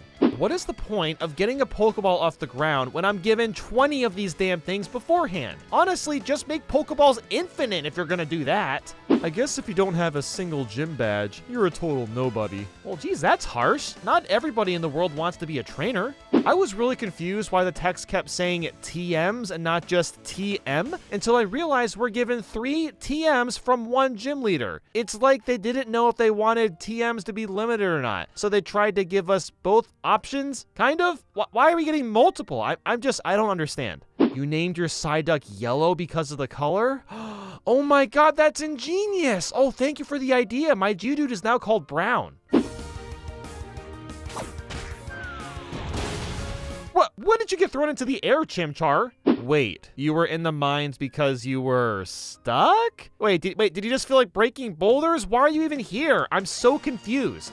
Why do you randomly gain speed going upstairs? Like, I'm not complaining about that, it just doesn't make sense. Okay, but why is there a calculator on this watch? Like, I get it's all nostalgic and whatever, but what purpose does this ever serve in the game? Holy crap, Machop, that was an insane low kick, whoa! I can put stickers on a Pokeball, fascinating. So you can get a Mew and Jirachi after the first badge by having save files of Let's Go Pikachu and Sword and Shield. Seems kind of weird to get these Pokemon this early on. I still love how picking berries results in tearing out the entire tree. There's no new forms, moves, characters, or anything of that nature. There's very little new content. In fact, there's no Platinum stuff at all. You won't find a single Platinum character, no Battle Frontier, and no Distortion World. The Battle Tower doesn't even have multi-battling. When you encounter trainers, sometimes the screen zooms in for a bit of variety, but then there's like this quick fade back and then the battle starts. Why is there a random fade? That is literally just Zero Suit Samus.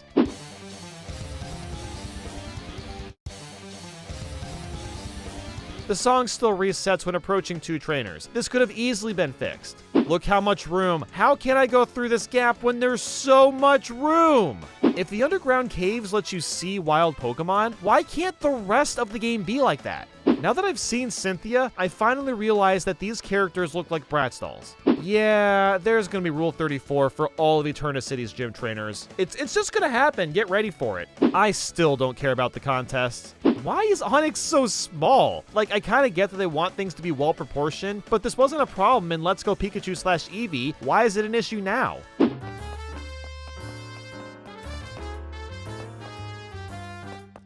Oh, it all makes sense. N64 games weren't powerful enough to have fog. Oh, it took until this game to make it possible. That makes sense. Yes, technology. Apparently, misting is swirling around us, but I don't see it in battle. I don't know if there's even a difference like there was in the original games. Infernape and the rest of my Pokemon, can you stop awaiting my directions? Like, that's what you're literally always doing anyway. Why the extra text box to waste my time? Holy sh**, it's Professor Oak with beautiful locks of hair. This is too much math. I thought I was done with school. What's with this random stutter? Is the game too powerful for the Switch? They can't even bother to keep my frozen Pokemon in a block of ice. How does Pokemon Stadium have the ice block at all times, but this game doesn't? I gotta be honest, this is not appropriate music for a bunch of dead Magikarp flopping about. Why do boulders still move one unit at a time? This isn't the Game Boy anymore. Maybe get Nathaniel to push them or something, I don't know. Nice hitbox, bro. Real smooth. So when you use a repel and it runs out, a text box asks if you want to use another one. That's super convenient, but why not add the word repel? I mean, it just seems strange that the keyword is missing. I can't even move these binoculars around. Worst binoculars ever. Whoa, whoa, whoa, whoa, whoa. I know this isn't a level 9 Blissey, but isn't the health bar supposed to take like 5 minutes to drain? This is not a faithful remake. Why aren't you wearing shoes? You're on Victory Road, for crying out loud. Please make really lifeless remake. Where's all the platinum content? Oh, not you again! The Green Underground is pretty addicting, I gotta say. There's a lot of legendaries to catch as well. You're just being too harsh, pointing man. Put me back in the Great Ball. I hate Boulder. Warning. The following video is still over-exaggerated. Most opinions shared still aren't accurate to my thoughts and feelings. Well, hot mama Sakurai and the dev team, you added so much content that a sequel to the previous video is required. That's truly smashing. Hold up, I'm supposed to pay money for the Fighter's Pass? I can't believe Nintendo released an unfinished game, wow! I mean 69 fighters, 103 stages, 82 items, hundreds of spirits, World of Light, that's not enough for how entitled I am. In fact, the game should have just been free! Joker has gun for his neutral special. Yeah, that's too violent for my family-friendly Smash Bros. Can we censor that, please? Thank you. Kirby, that gun is way too small. And also, how are you shooting that without fingers? Not a single new item was added as DLC? Man, they didn't even bring back the super obnoxious red shell that everybody hates. What the heck? So, Small Battlefield. You just wanted to drop Small Battlefield because you thought it would be funny on the menu next to Big Battlefield, didn't you? They never added the remaining Smash Bros. Stages that were missing. I was really hoping to see Jungle Hijinks and Rainbow Road return.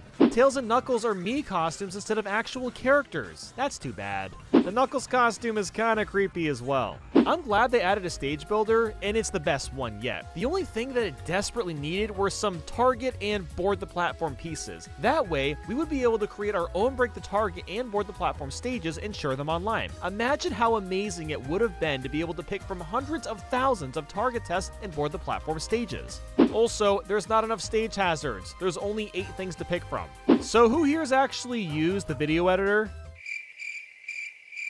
But what about Smash World? Yeah, it's the Nintendo Switch Online app. You know, the one that we all use when playing Switch games together? Yeah, I forgot about it too. So with Smash World, you can watch Smash Bros videos that were cut up, build spirit teams, and find stage builder stages. I guess all that is kinda neat, but I'll just go to YouTube to watch Smash Bros stuff in the actual game to find stages and build spirit teams. Oh, come on, they're adding Hero, not another anime sword fighter. Why doesn't the Kirby hat have Hero's beautiful, luscious hair? The hero's comrade spirit is miserable to beat. I hate this one with a burning passion because it gets really hard at Ike after fighting several enemies, and dying to him is pure agony. Flat can sometimes KO opponents instantly. That's not broken at all. Look, I'm all for multiple difficulty modes in a game, but adding very easy to World of Light that already had an easy mode seems completely unnecessary when the skill tree and spirits already make the mode a cakewalk. Why wasn't spectate mode here at the very beginning? Isn't it funny how nobody complained about Piranha Plant getting in as another Mario rep? Oh, but then of course you even think about adding one more Fire Emblem character and a storm is brewed. Speaking of, Byleth. Thank you, Nintendo, for reminding me yet again that Fire Emblem exists. I know. I'm aware. Why is King DD the Gruntilda spirit? DDD is beautiful, Gruntilda is not. These do not match. You still can't capture videos with the screen recording. Like, I get you can use replays in this game, but just let us do both. We never got more achievements to do despite getting a lot more DLC. And we never got Smash Run either, one of the best single-player modes in a long time. I completely forgot there's a VR mode as well. Like, I guess it's kinda cool, but it seems so pointless when you can only watch computers fight, and I can't even save replays, so I have to record this screen with another camera. Did anyone ever actually see what the news app looked like until right now? Yeah, me neither. It would have been so cool if they added the DLC reveal trailers in the movies section, just as an easy way to go back and relive the memories. Terry's super special move, Power Geyser, is done by inputting down, down left, left, down left again, right, and then A or B. Now granted, there is a simplified version of this, but I thought Smash Bros. Was supposed to be a simple game to learn. They couldn't even add Mai. That's truly disappointing. I get it, but still. If you didn't participate in the Spirit Board events when they were up, it's really hard to get every single Spirit without just hoping they show up in the shop or Spirit Board periodically. Spring Stadium is one of the most anticlimactic new stages of all time. Wow, the sides and middle turn green and you can jump high. Ooh, so neat. First Sans the funny skeleton, now Steve the funny Minecraft man. Is this a video game or an elaborate post? I don't know anymore. Why didn't they just make the creeper costume for Steve? I mean, they might as well have if he's a fully modeled me costume, but okay, Nintendo, go ahead, milk that 75 cents out of us, you're freaking welcome. Ugh, another anime swordsman. And why isn't Sephiroth's final smash at least 10 minutes long? Can I get a rip for Travis Touchdown, Gino, Lloyd, Dragonborn, Dante, Shantae, and Doomslayer? All characters that people really wanted as actual characters. I like how Pyra's recovery is literally just Ike's. Even the timing is almost the same. Kazuya has like 8 billion moves. Do you expect me to memorize all this? Because I'm not going to. Wait a second. At the end of Sora's presentation, they revealed the amiibo shown that are planned for release, but they don't show Sora. Is he not getting an amiibo? What the heck, Disney? Sakurai added 11 DLC characters on top of the 8 new ones in the default game and every old character, which is an incredible feat to say the least. But I hate to say this, but maybe it's too much. I don't know about you, but I'm getting Netflix syndrome looking at this roster. And you know what that's like. You're just scrolling through Netflix, trying to relax, trying to find something to watch, and instead of actually watching anything, you spend 30 minutes just looking around because you can't decide due to the excessive amount of choices, and then you just end up stressed out and you have all this anxiety. Yeah, that's how I feel about this roster. It's literally too much choice. But that's just me. Smash Bros. Ultimate is one of Nintendo's best games in an extremely long time. Heck, maybe even their best fighting game to date. Anyway though, I gotta get going. I got some smashing to do, so... Warning! The following video is over-exaggerated. Most opinions shared aren't accurate to my thoughts and feelings. Jumping from 2D to 3D, what a yippity-yahoo time that sure was. Get in or get out, sucker!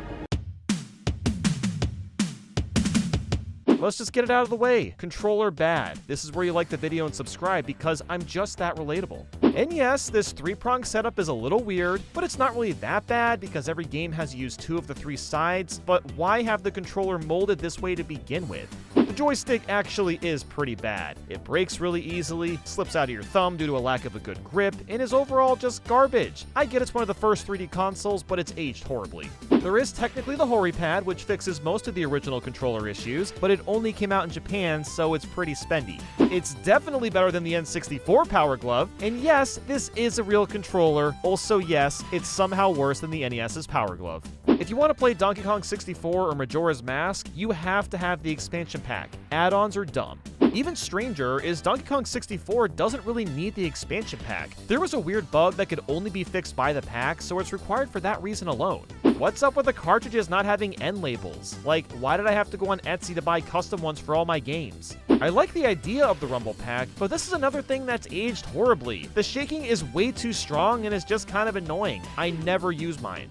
Alright, get ready for quick story time with Bandy fellas, because I'm about to tell you how modern gaming began. So as I'm sure you know, Nintendo and Sony were supposed to team up and make a console together, but Nintendo had issues with Sony having too much ownership. Basically, Sony had control of the Super Disc format, including Nintendo software, as well as control over licensing music and movies. Nintendo didn't like this, and decided to work with Philips instead. At the time, Sony and Philips were massive rivals, so Nintendo secretly made a better deal with Philips in order to gain control back to their software and to basically over Sony in quotations. Because of that, the PlayStation now exists, and so does modern gaming. So you can thank Nintendo for beginning the era of microtransactions, loot boxes, and day one DLC. Good job, Nintendo. Also, the N64 only sold 32 million units, while the PlayStation sold 102 million. But what did Nintendo get out of their deal with Philips? The CDI, Hotel Mario, Zelda the Wand of Gamelon, Link the Faces of Evil, and Zelda's Adventure. You couldn't ask for more of a f***up, honestly. There's only 296 North American games, which might sound like a lot, but the average console has way more than that. I'm not gonna lie, I kinda wish they just stuck with Nintendo Ultra 64. There was a reason they couldn't, but that name sounds way cooler, and the branding itself was much sleeker and stylish.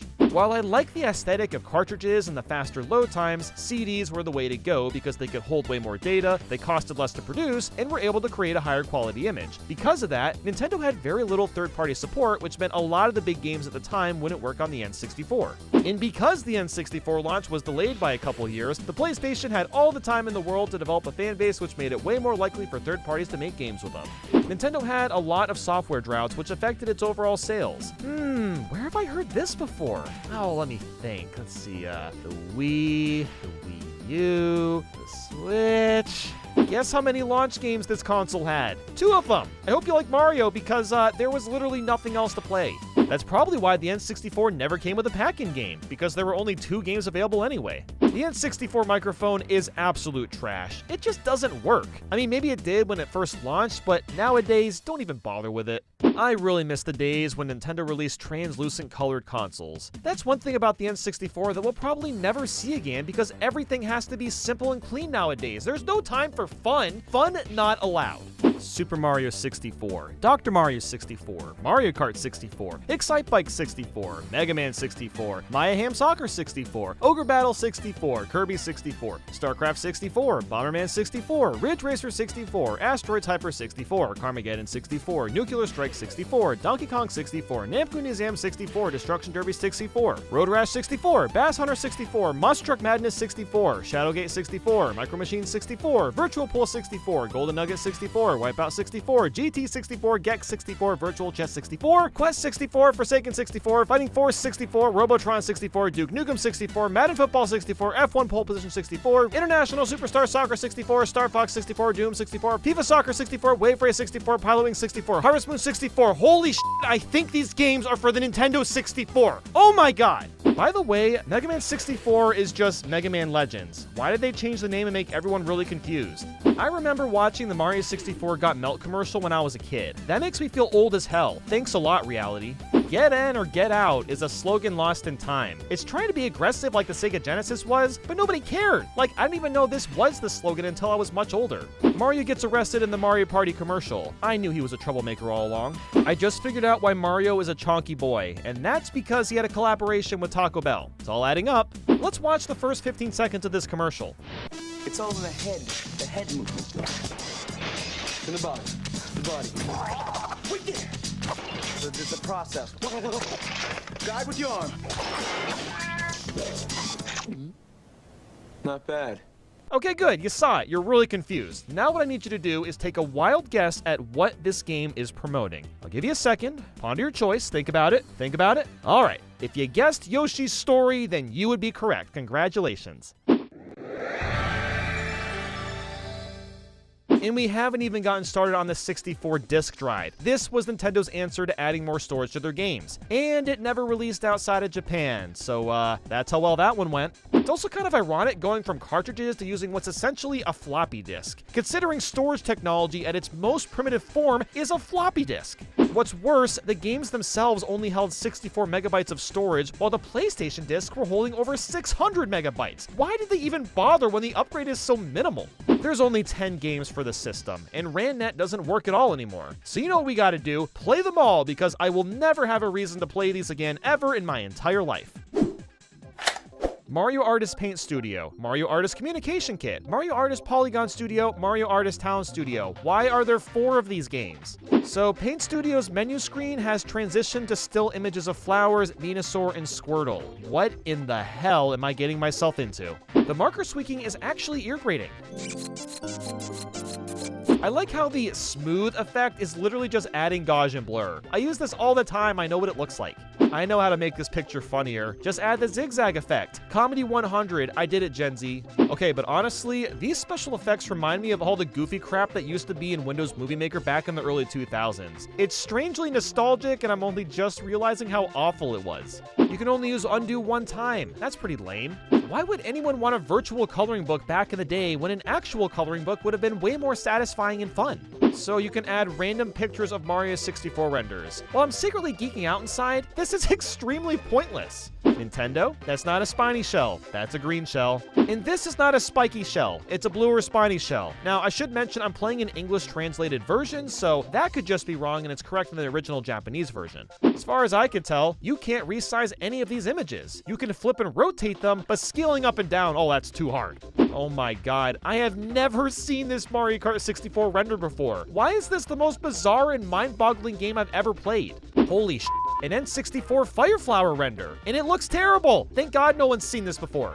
I can't get over the pictures that you can add in this game. I mean, there's stuff from Wave Race 64 and even like Banjo-Kazooie. This game is so freaking weird. They even included all 151 original Pokemon plus a few bonus pictures. Like, why is this even called a Mario Artist game? It should have just been called Nintendo Artist. Well, this isn't terrifying at all. Okay, guys, can we just like take a minute and talk about the noses on this page? Going from top left to bottom right, we've got this super thin, scrawny one that almost looks angry. Then there's this one with some freckles, but it just looks like a raindrop. Then we've got this one with hair on the outside. We got one with a lot of hair on the inside, one with snot that's wrapping around the nose, and one that's blowing out air, and one with snot coming out of both nostrils, one that's bruised up and has a lot of blackheads, and then finally, for our final freaking finale, one that can speak in Japanese. Nothing reminds me more of Mario than a bunch of dudes rollerblading. Is my 64DD using a real hammer to save this picture? Like, I'm not gonna lie, this game is super charming for just how over the top it is. How do you like my beautiful animation? I spent a whole 2 minutes on it. There's even this weird 3D mode where you can edit the textures and stuff. Frankly, this is some pretty cool technology for the time, but I just can't imagine anybody that would want to spend time with this kind of stuff. You can even run around in the 3D mode, which is cool, but the camera is atrocious. Hey look, it's the real Turok 4.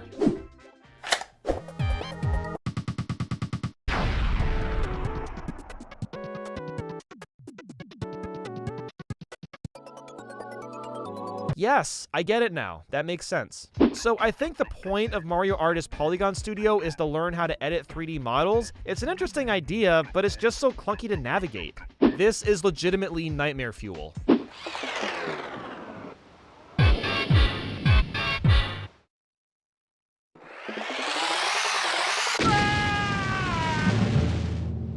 Yes, I really understand what's going on now. Nobody told me that WarioWare began from this game. I wish I knew that a long time ago. Ah, yes, time to add female inside Spear. That's exactly what I wanted.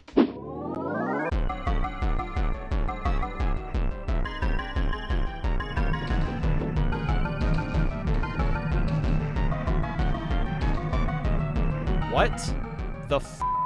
I genuinely have no words for what is happening. Like, I must be missing the context because I just don't get it. Something is written on this bread. Oh great, now the bread is talking to me. For 50 years, we have been placing these toasters in this world. We bake the bread you can trust. Well, I don't trust you. So if you don't move on the menu, all the pieces start to just float and the music gets really creepy. It's time to move on. I'm getting really scared.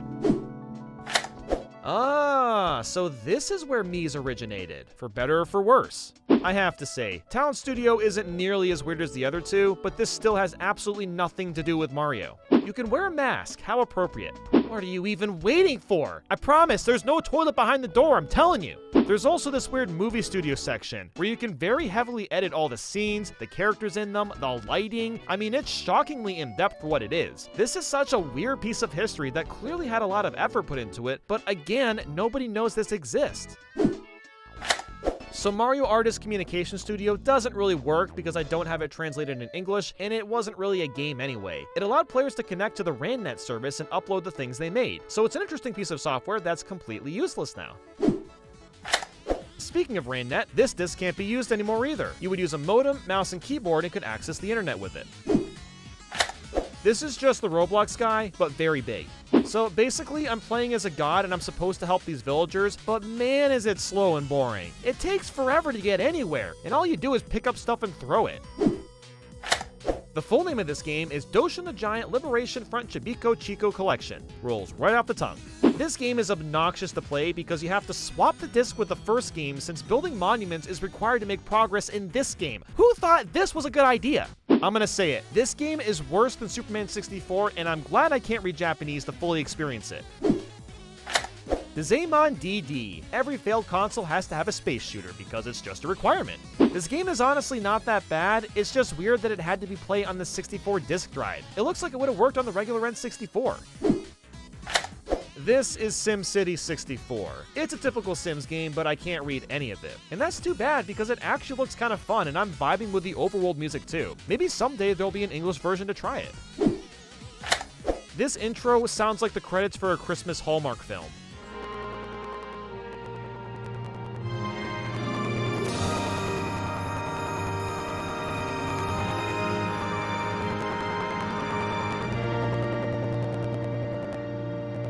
Either this is the worst golf game of all time, or I just don't get it. You have to swing the ball by, I think, pushing left on the joystick, and then it just kind of does it automatically and misses most of the time? Why isn't it just normal controls?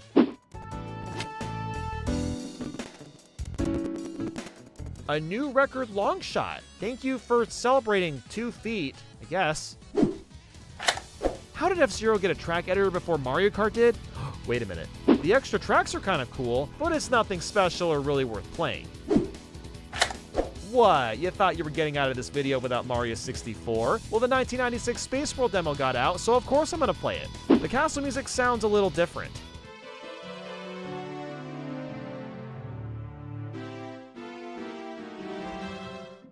It's honestly a lot creepier with the longer notes. It's not just that though, there are a lot of weird sounds that sound different.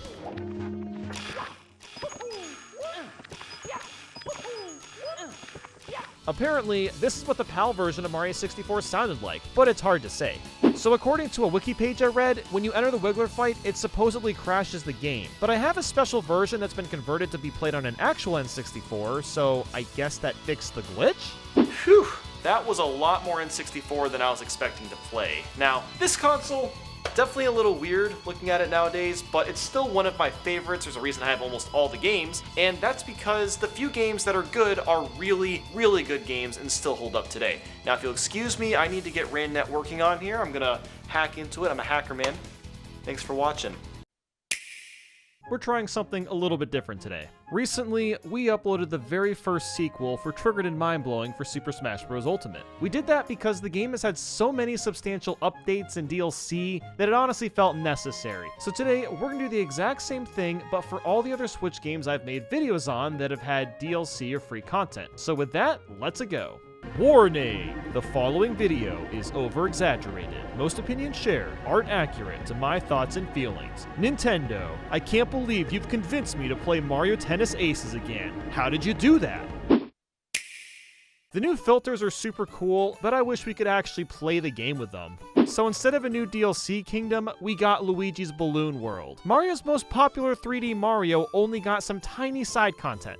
And yes, it is fun, but sometimes people put balloons in the most impossible spots. Half the time, the balloons are in the same repeated areas over and over again. The Labo VR mode is interesting, but it lasts for like 5 minutes tops. All the costumes are cool, except the mini-bosses. Like, they're such lame picks. I mean, I get it, but that'd be like if we got the costumes for every Koopaling. Who would actually want that? 8 billion updates later, and we still can't skip Pearl and Marina telling us what stage is in rotation. And we still can't play Salmon Run anytime we want to. Some of the stages are way too linear in design. Linearity just forces everyone to fight in the middle, and there's very little options besides that. Matchmaster Station with a Rapid Blaster Pro. I mean, what more do I need to say? All Eyes Station is an absolute pain if you don't play as slow as a sloth. As cool as this map screen looks, it's very hard to find specific levels. Girl Power Station is ridiculous too. You have to defend this orb, and it's absurdly hard to keep up with all the Octolings while also making sure it stays intact. The secret final boss. What the f***, Nintendo? Why does Rabid Donkey Kong sound like Bowser? Rabid Cranky can barely walk, supposedly, then proceeds to use Beepo as a segue. That makes sense. This puzzle is literally just Simon Says. 14 characters were released after the game came out. Why on earth weren't they here from the beginning? Also, why do we just have Fire Piranha Plant? Like, couldn't we swap that in the regular costume at least? But hey, there are actually costumes you can get, and most of them are boring as hell. Mario unlocks his usual attire, and same with Luigi, Wario, Waluigi. Like, why not just have these from the start? Why wasn't Ring Shot in the game at launch? And same with Boo Hunt and Shy Guy Train Tussle, although I'm forced to use motion controls, so I'm not that upset about that. The only interesting new character is Ninji. I could care less about the others. Why couldn't there have been more courses like New Donk City? Look, I appreciate the large number of holes to play on, but this is Nintendo we're talking about here. Golf with your friends does a better job with variety than them. We've got a Haunted Mansion, Candyland, a museum, and so on. This is just sad, Nintendo. You should be at least on par with these guys in terms of creativity. Here's some footage of one golf course, and here's some footage of another. I didn't showcase the same course. No, I showed you Balmy Dunes and Spiky Palms. Spiky Palms is a new course, but you can't tell the difference from the other desert one.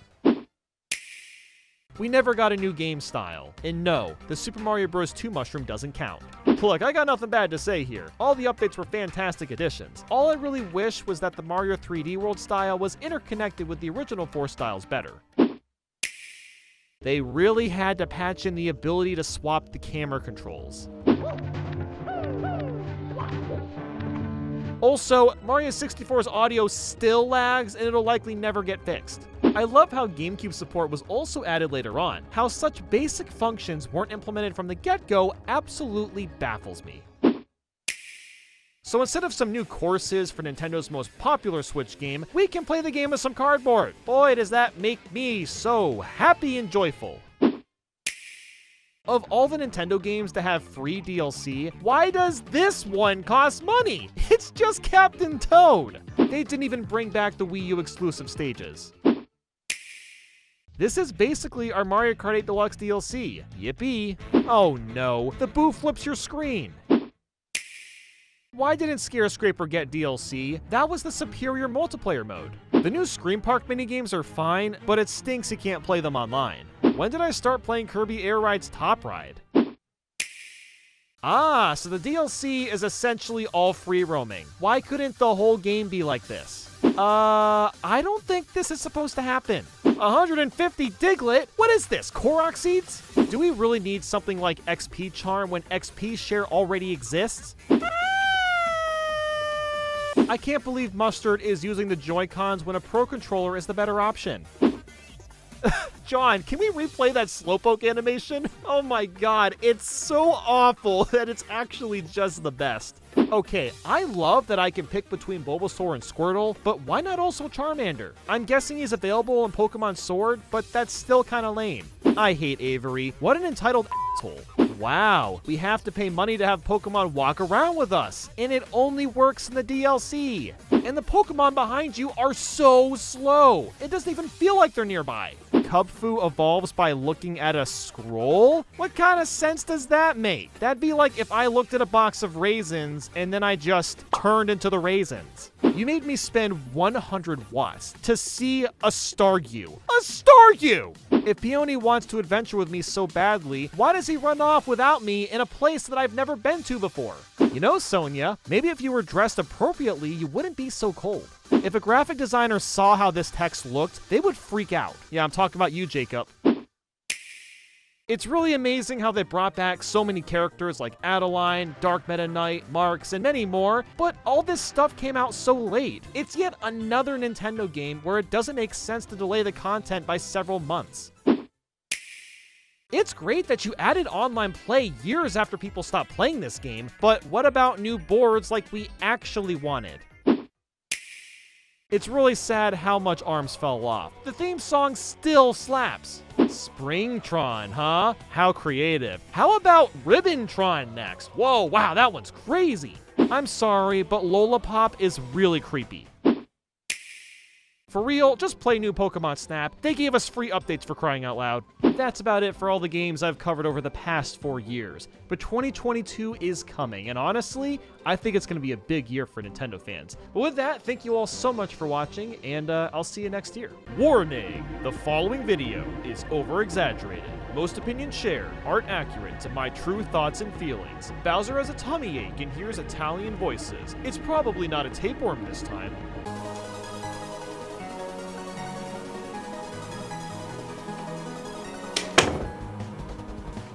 Hello, chums. Nathaniel Mandy? What's up? Say, do either of you scallywags happen to have any consumption that I can forego with? Can you come by again? I didn't get that. Pardon me. If I may, could I partake in a feast that either of you have been guzzling in recently? Can you, like, speak English? I don't know what you're talking about. I hunger! Ow!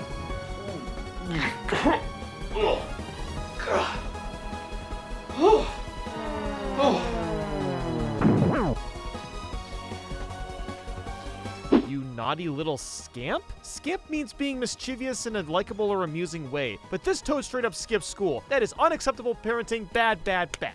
So Peach and the Toads have a meeting trying to figure out why Toads are turning into Blorbs, and the Blorb Toads were apparently eating Blorb mushrooms. Gee golly, I wonder what's causing it. Like gossip? We all do, Toad. That's just human beings because we suck. What the hell, Bowser? Look, I know you're evil and all that, but you just broke a table that was probably custom built and very expensive. You don't see tables like that every day. Hey, can you riddle me this, Batman? When the did Peach get telekinesis powers, and why is this never seen in another Mario game? No! Bowser, don't touch the boulders, no! Not the boulder. Nathaniel, what are you doing in here? Well, I'm sorry, it's just those poor boulders. Will you just get out? I'm still recording. Bowser doesn't believe in climate change, I guess. Great idea, Bowser. Let's eat the random mushroom from the shady guy, you frickin' knucklehead. I guess that mushroom gave Bowser the power of suck? Did Kirby make this mushroom? Even Starlo doesn't treat Luigi with respect. I'm getting tired of this happening to him. If you push select, the map screen pops up, which is nice. Alternatively, you can also access it by pushing start and then selecting map. Why would anyone go to the map from here? Starlo's tutorials are really getting annoying. I really wish there was an option to just skip them altogether, especially since I played the first 2 games. I know how this system works already. You know, I'm not sure how I feel about being inside of Bowser. I feel like I'm kind of violating him on a deep level. Why is timing this ball punch so difficult? Wow, the Toads are really going to charge me money for items in a shop that's inside of Bowser's body, with no other customers beside us. The capitalist mindset has corrupted the Bups. I just realized that Bowser can't jump. That kind of sucks. The ability to suck up enemies for Mario and Luigi is super cool, but does that mean everyone just automatically shrinks to fit inside him? This is never clarified or brought up at all. Mom, why are the Pokies made out of teeth? I get it, we killed the bug in Bowser's flame pipe. Bug, virus, cold, it all connects. Very clever, Mr. Alpha Dream, sir. Ha ha ha. How on earth did the Goombas not die from Bowser crushing the cage to smithereens? You know, I'm not sure what Bowser expects from his minions. How is a Goomba supposed to help carry a bonsai bill into a launcher? Wait. I have to eat this huge carrot in 1 minute? That's not fair. Oh, give me a break. This Dermite can refill by just sucking Bowser's body. This boss is annoying. Dang, Bowser's own minions are gossiping about Bowser. What a bunch of inconsiderate assholes. Okay, I guess Bowser's castle can just f***ing fly now? Okay, whatever. Bowser had all the time in the world to move out of the way and not get squished, but he just didn't wanna. Starlo, will you please stop teaching me how to play Galaga? I've done this before, just shut up already. I don't know why Bowser thought he could just run up to his castle after seeing it take off beforehand. Of course they aren't gonna let him near it. Once again, Bowser is unfazed by how convenient his VIP seat is for Fawful's show. His ignorance has no limit. These boos are feeders, and that's pretty messed up.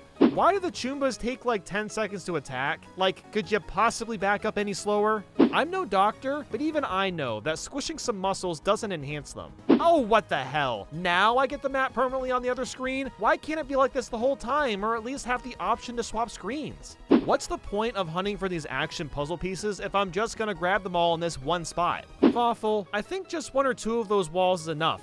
Like, come on, that's a little excessive. We've stocked our wares to appeal to discriminating clients of Shine rank or higher. And yet, gentlemen, it appears as though the pair of you have yet to sniff the Shine rank. The very thought of gentlemen of your caliber shopping here. How very amusing. And yet, this is not a comedy club. Okay, why not just beat me with a broomstick while you're at it? Just say we're not welcome! What is it with Mario and Luigi games always having you collect random objects to save the day at the halfway point? Superstar Saga has the Beanstar pieces, Partners in Time has the Cobalt shards, and now there's the Star Cures. I get that there's only so many story structures, but it feels like this plot device has been repeated too much. This block lady has way too much trust in strangers for fixing your shoulders and back. You absolute dunce. Okay, now hold on. Bowser should be able to see Mario, Luigi, and Chippy when he's using the Boo Light. How hard can it be to chase down this tiny caterpillar? Just grab the damn thing and get the stupid Star Cure. It shouldn't be this hard. Bowser's only method of jumping is by ground pounding, and it's really annoying when you hit a Bob-omb and get sent back. Oh no, it's the original Lego Mario and Luigi. I'm not gonna lie, the idea of being trapped in a safe that small is terrifying. I feel really bad for Bowser. You know, Mario, you've escaped out of those sock ops in battle plenty of times, so I don't understand why you're trapped in this one specifically. The mushroom gloves are actually so broken. Mario and / or Luigi get 60 HP regularly enough that you'll never have to heal ever. Bowser's unique moveset in this game makes me wish he had this kind of stuff in Smash Bros. I hate these alarm bob-ombs. Their patterns are so hard to read and do so much damage if they explode near you. Starlo is the kind of guy that wears shorts and 2 feet of snow. Wow, Dark Bowser. Super creative idea, Nintendo. Next they'll think Peach encased in pink gold is really clever. Why did Bowser's Inside Story get a remake? It didn't need one at all.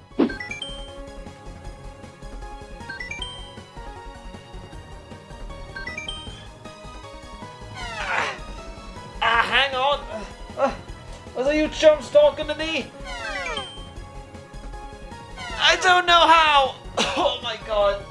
My stomach.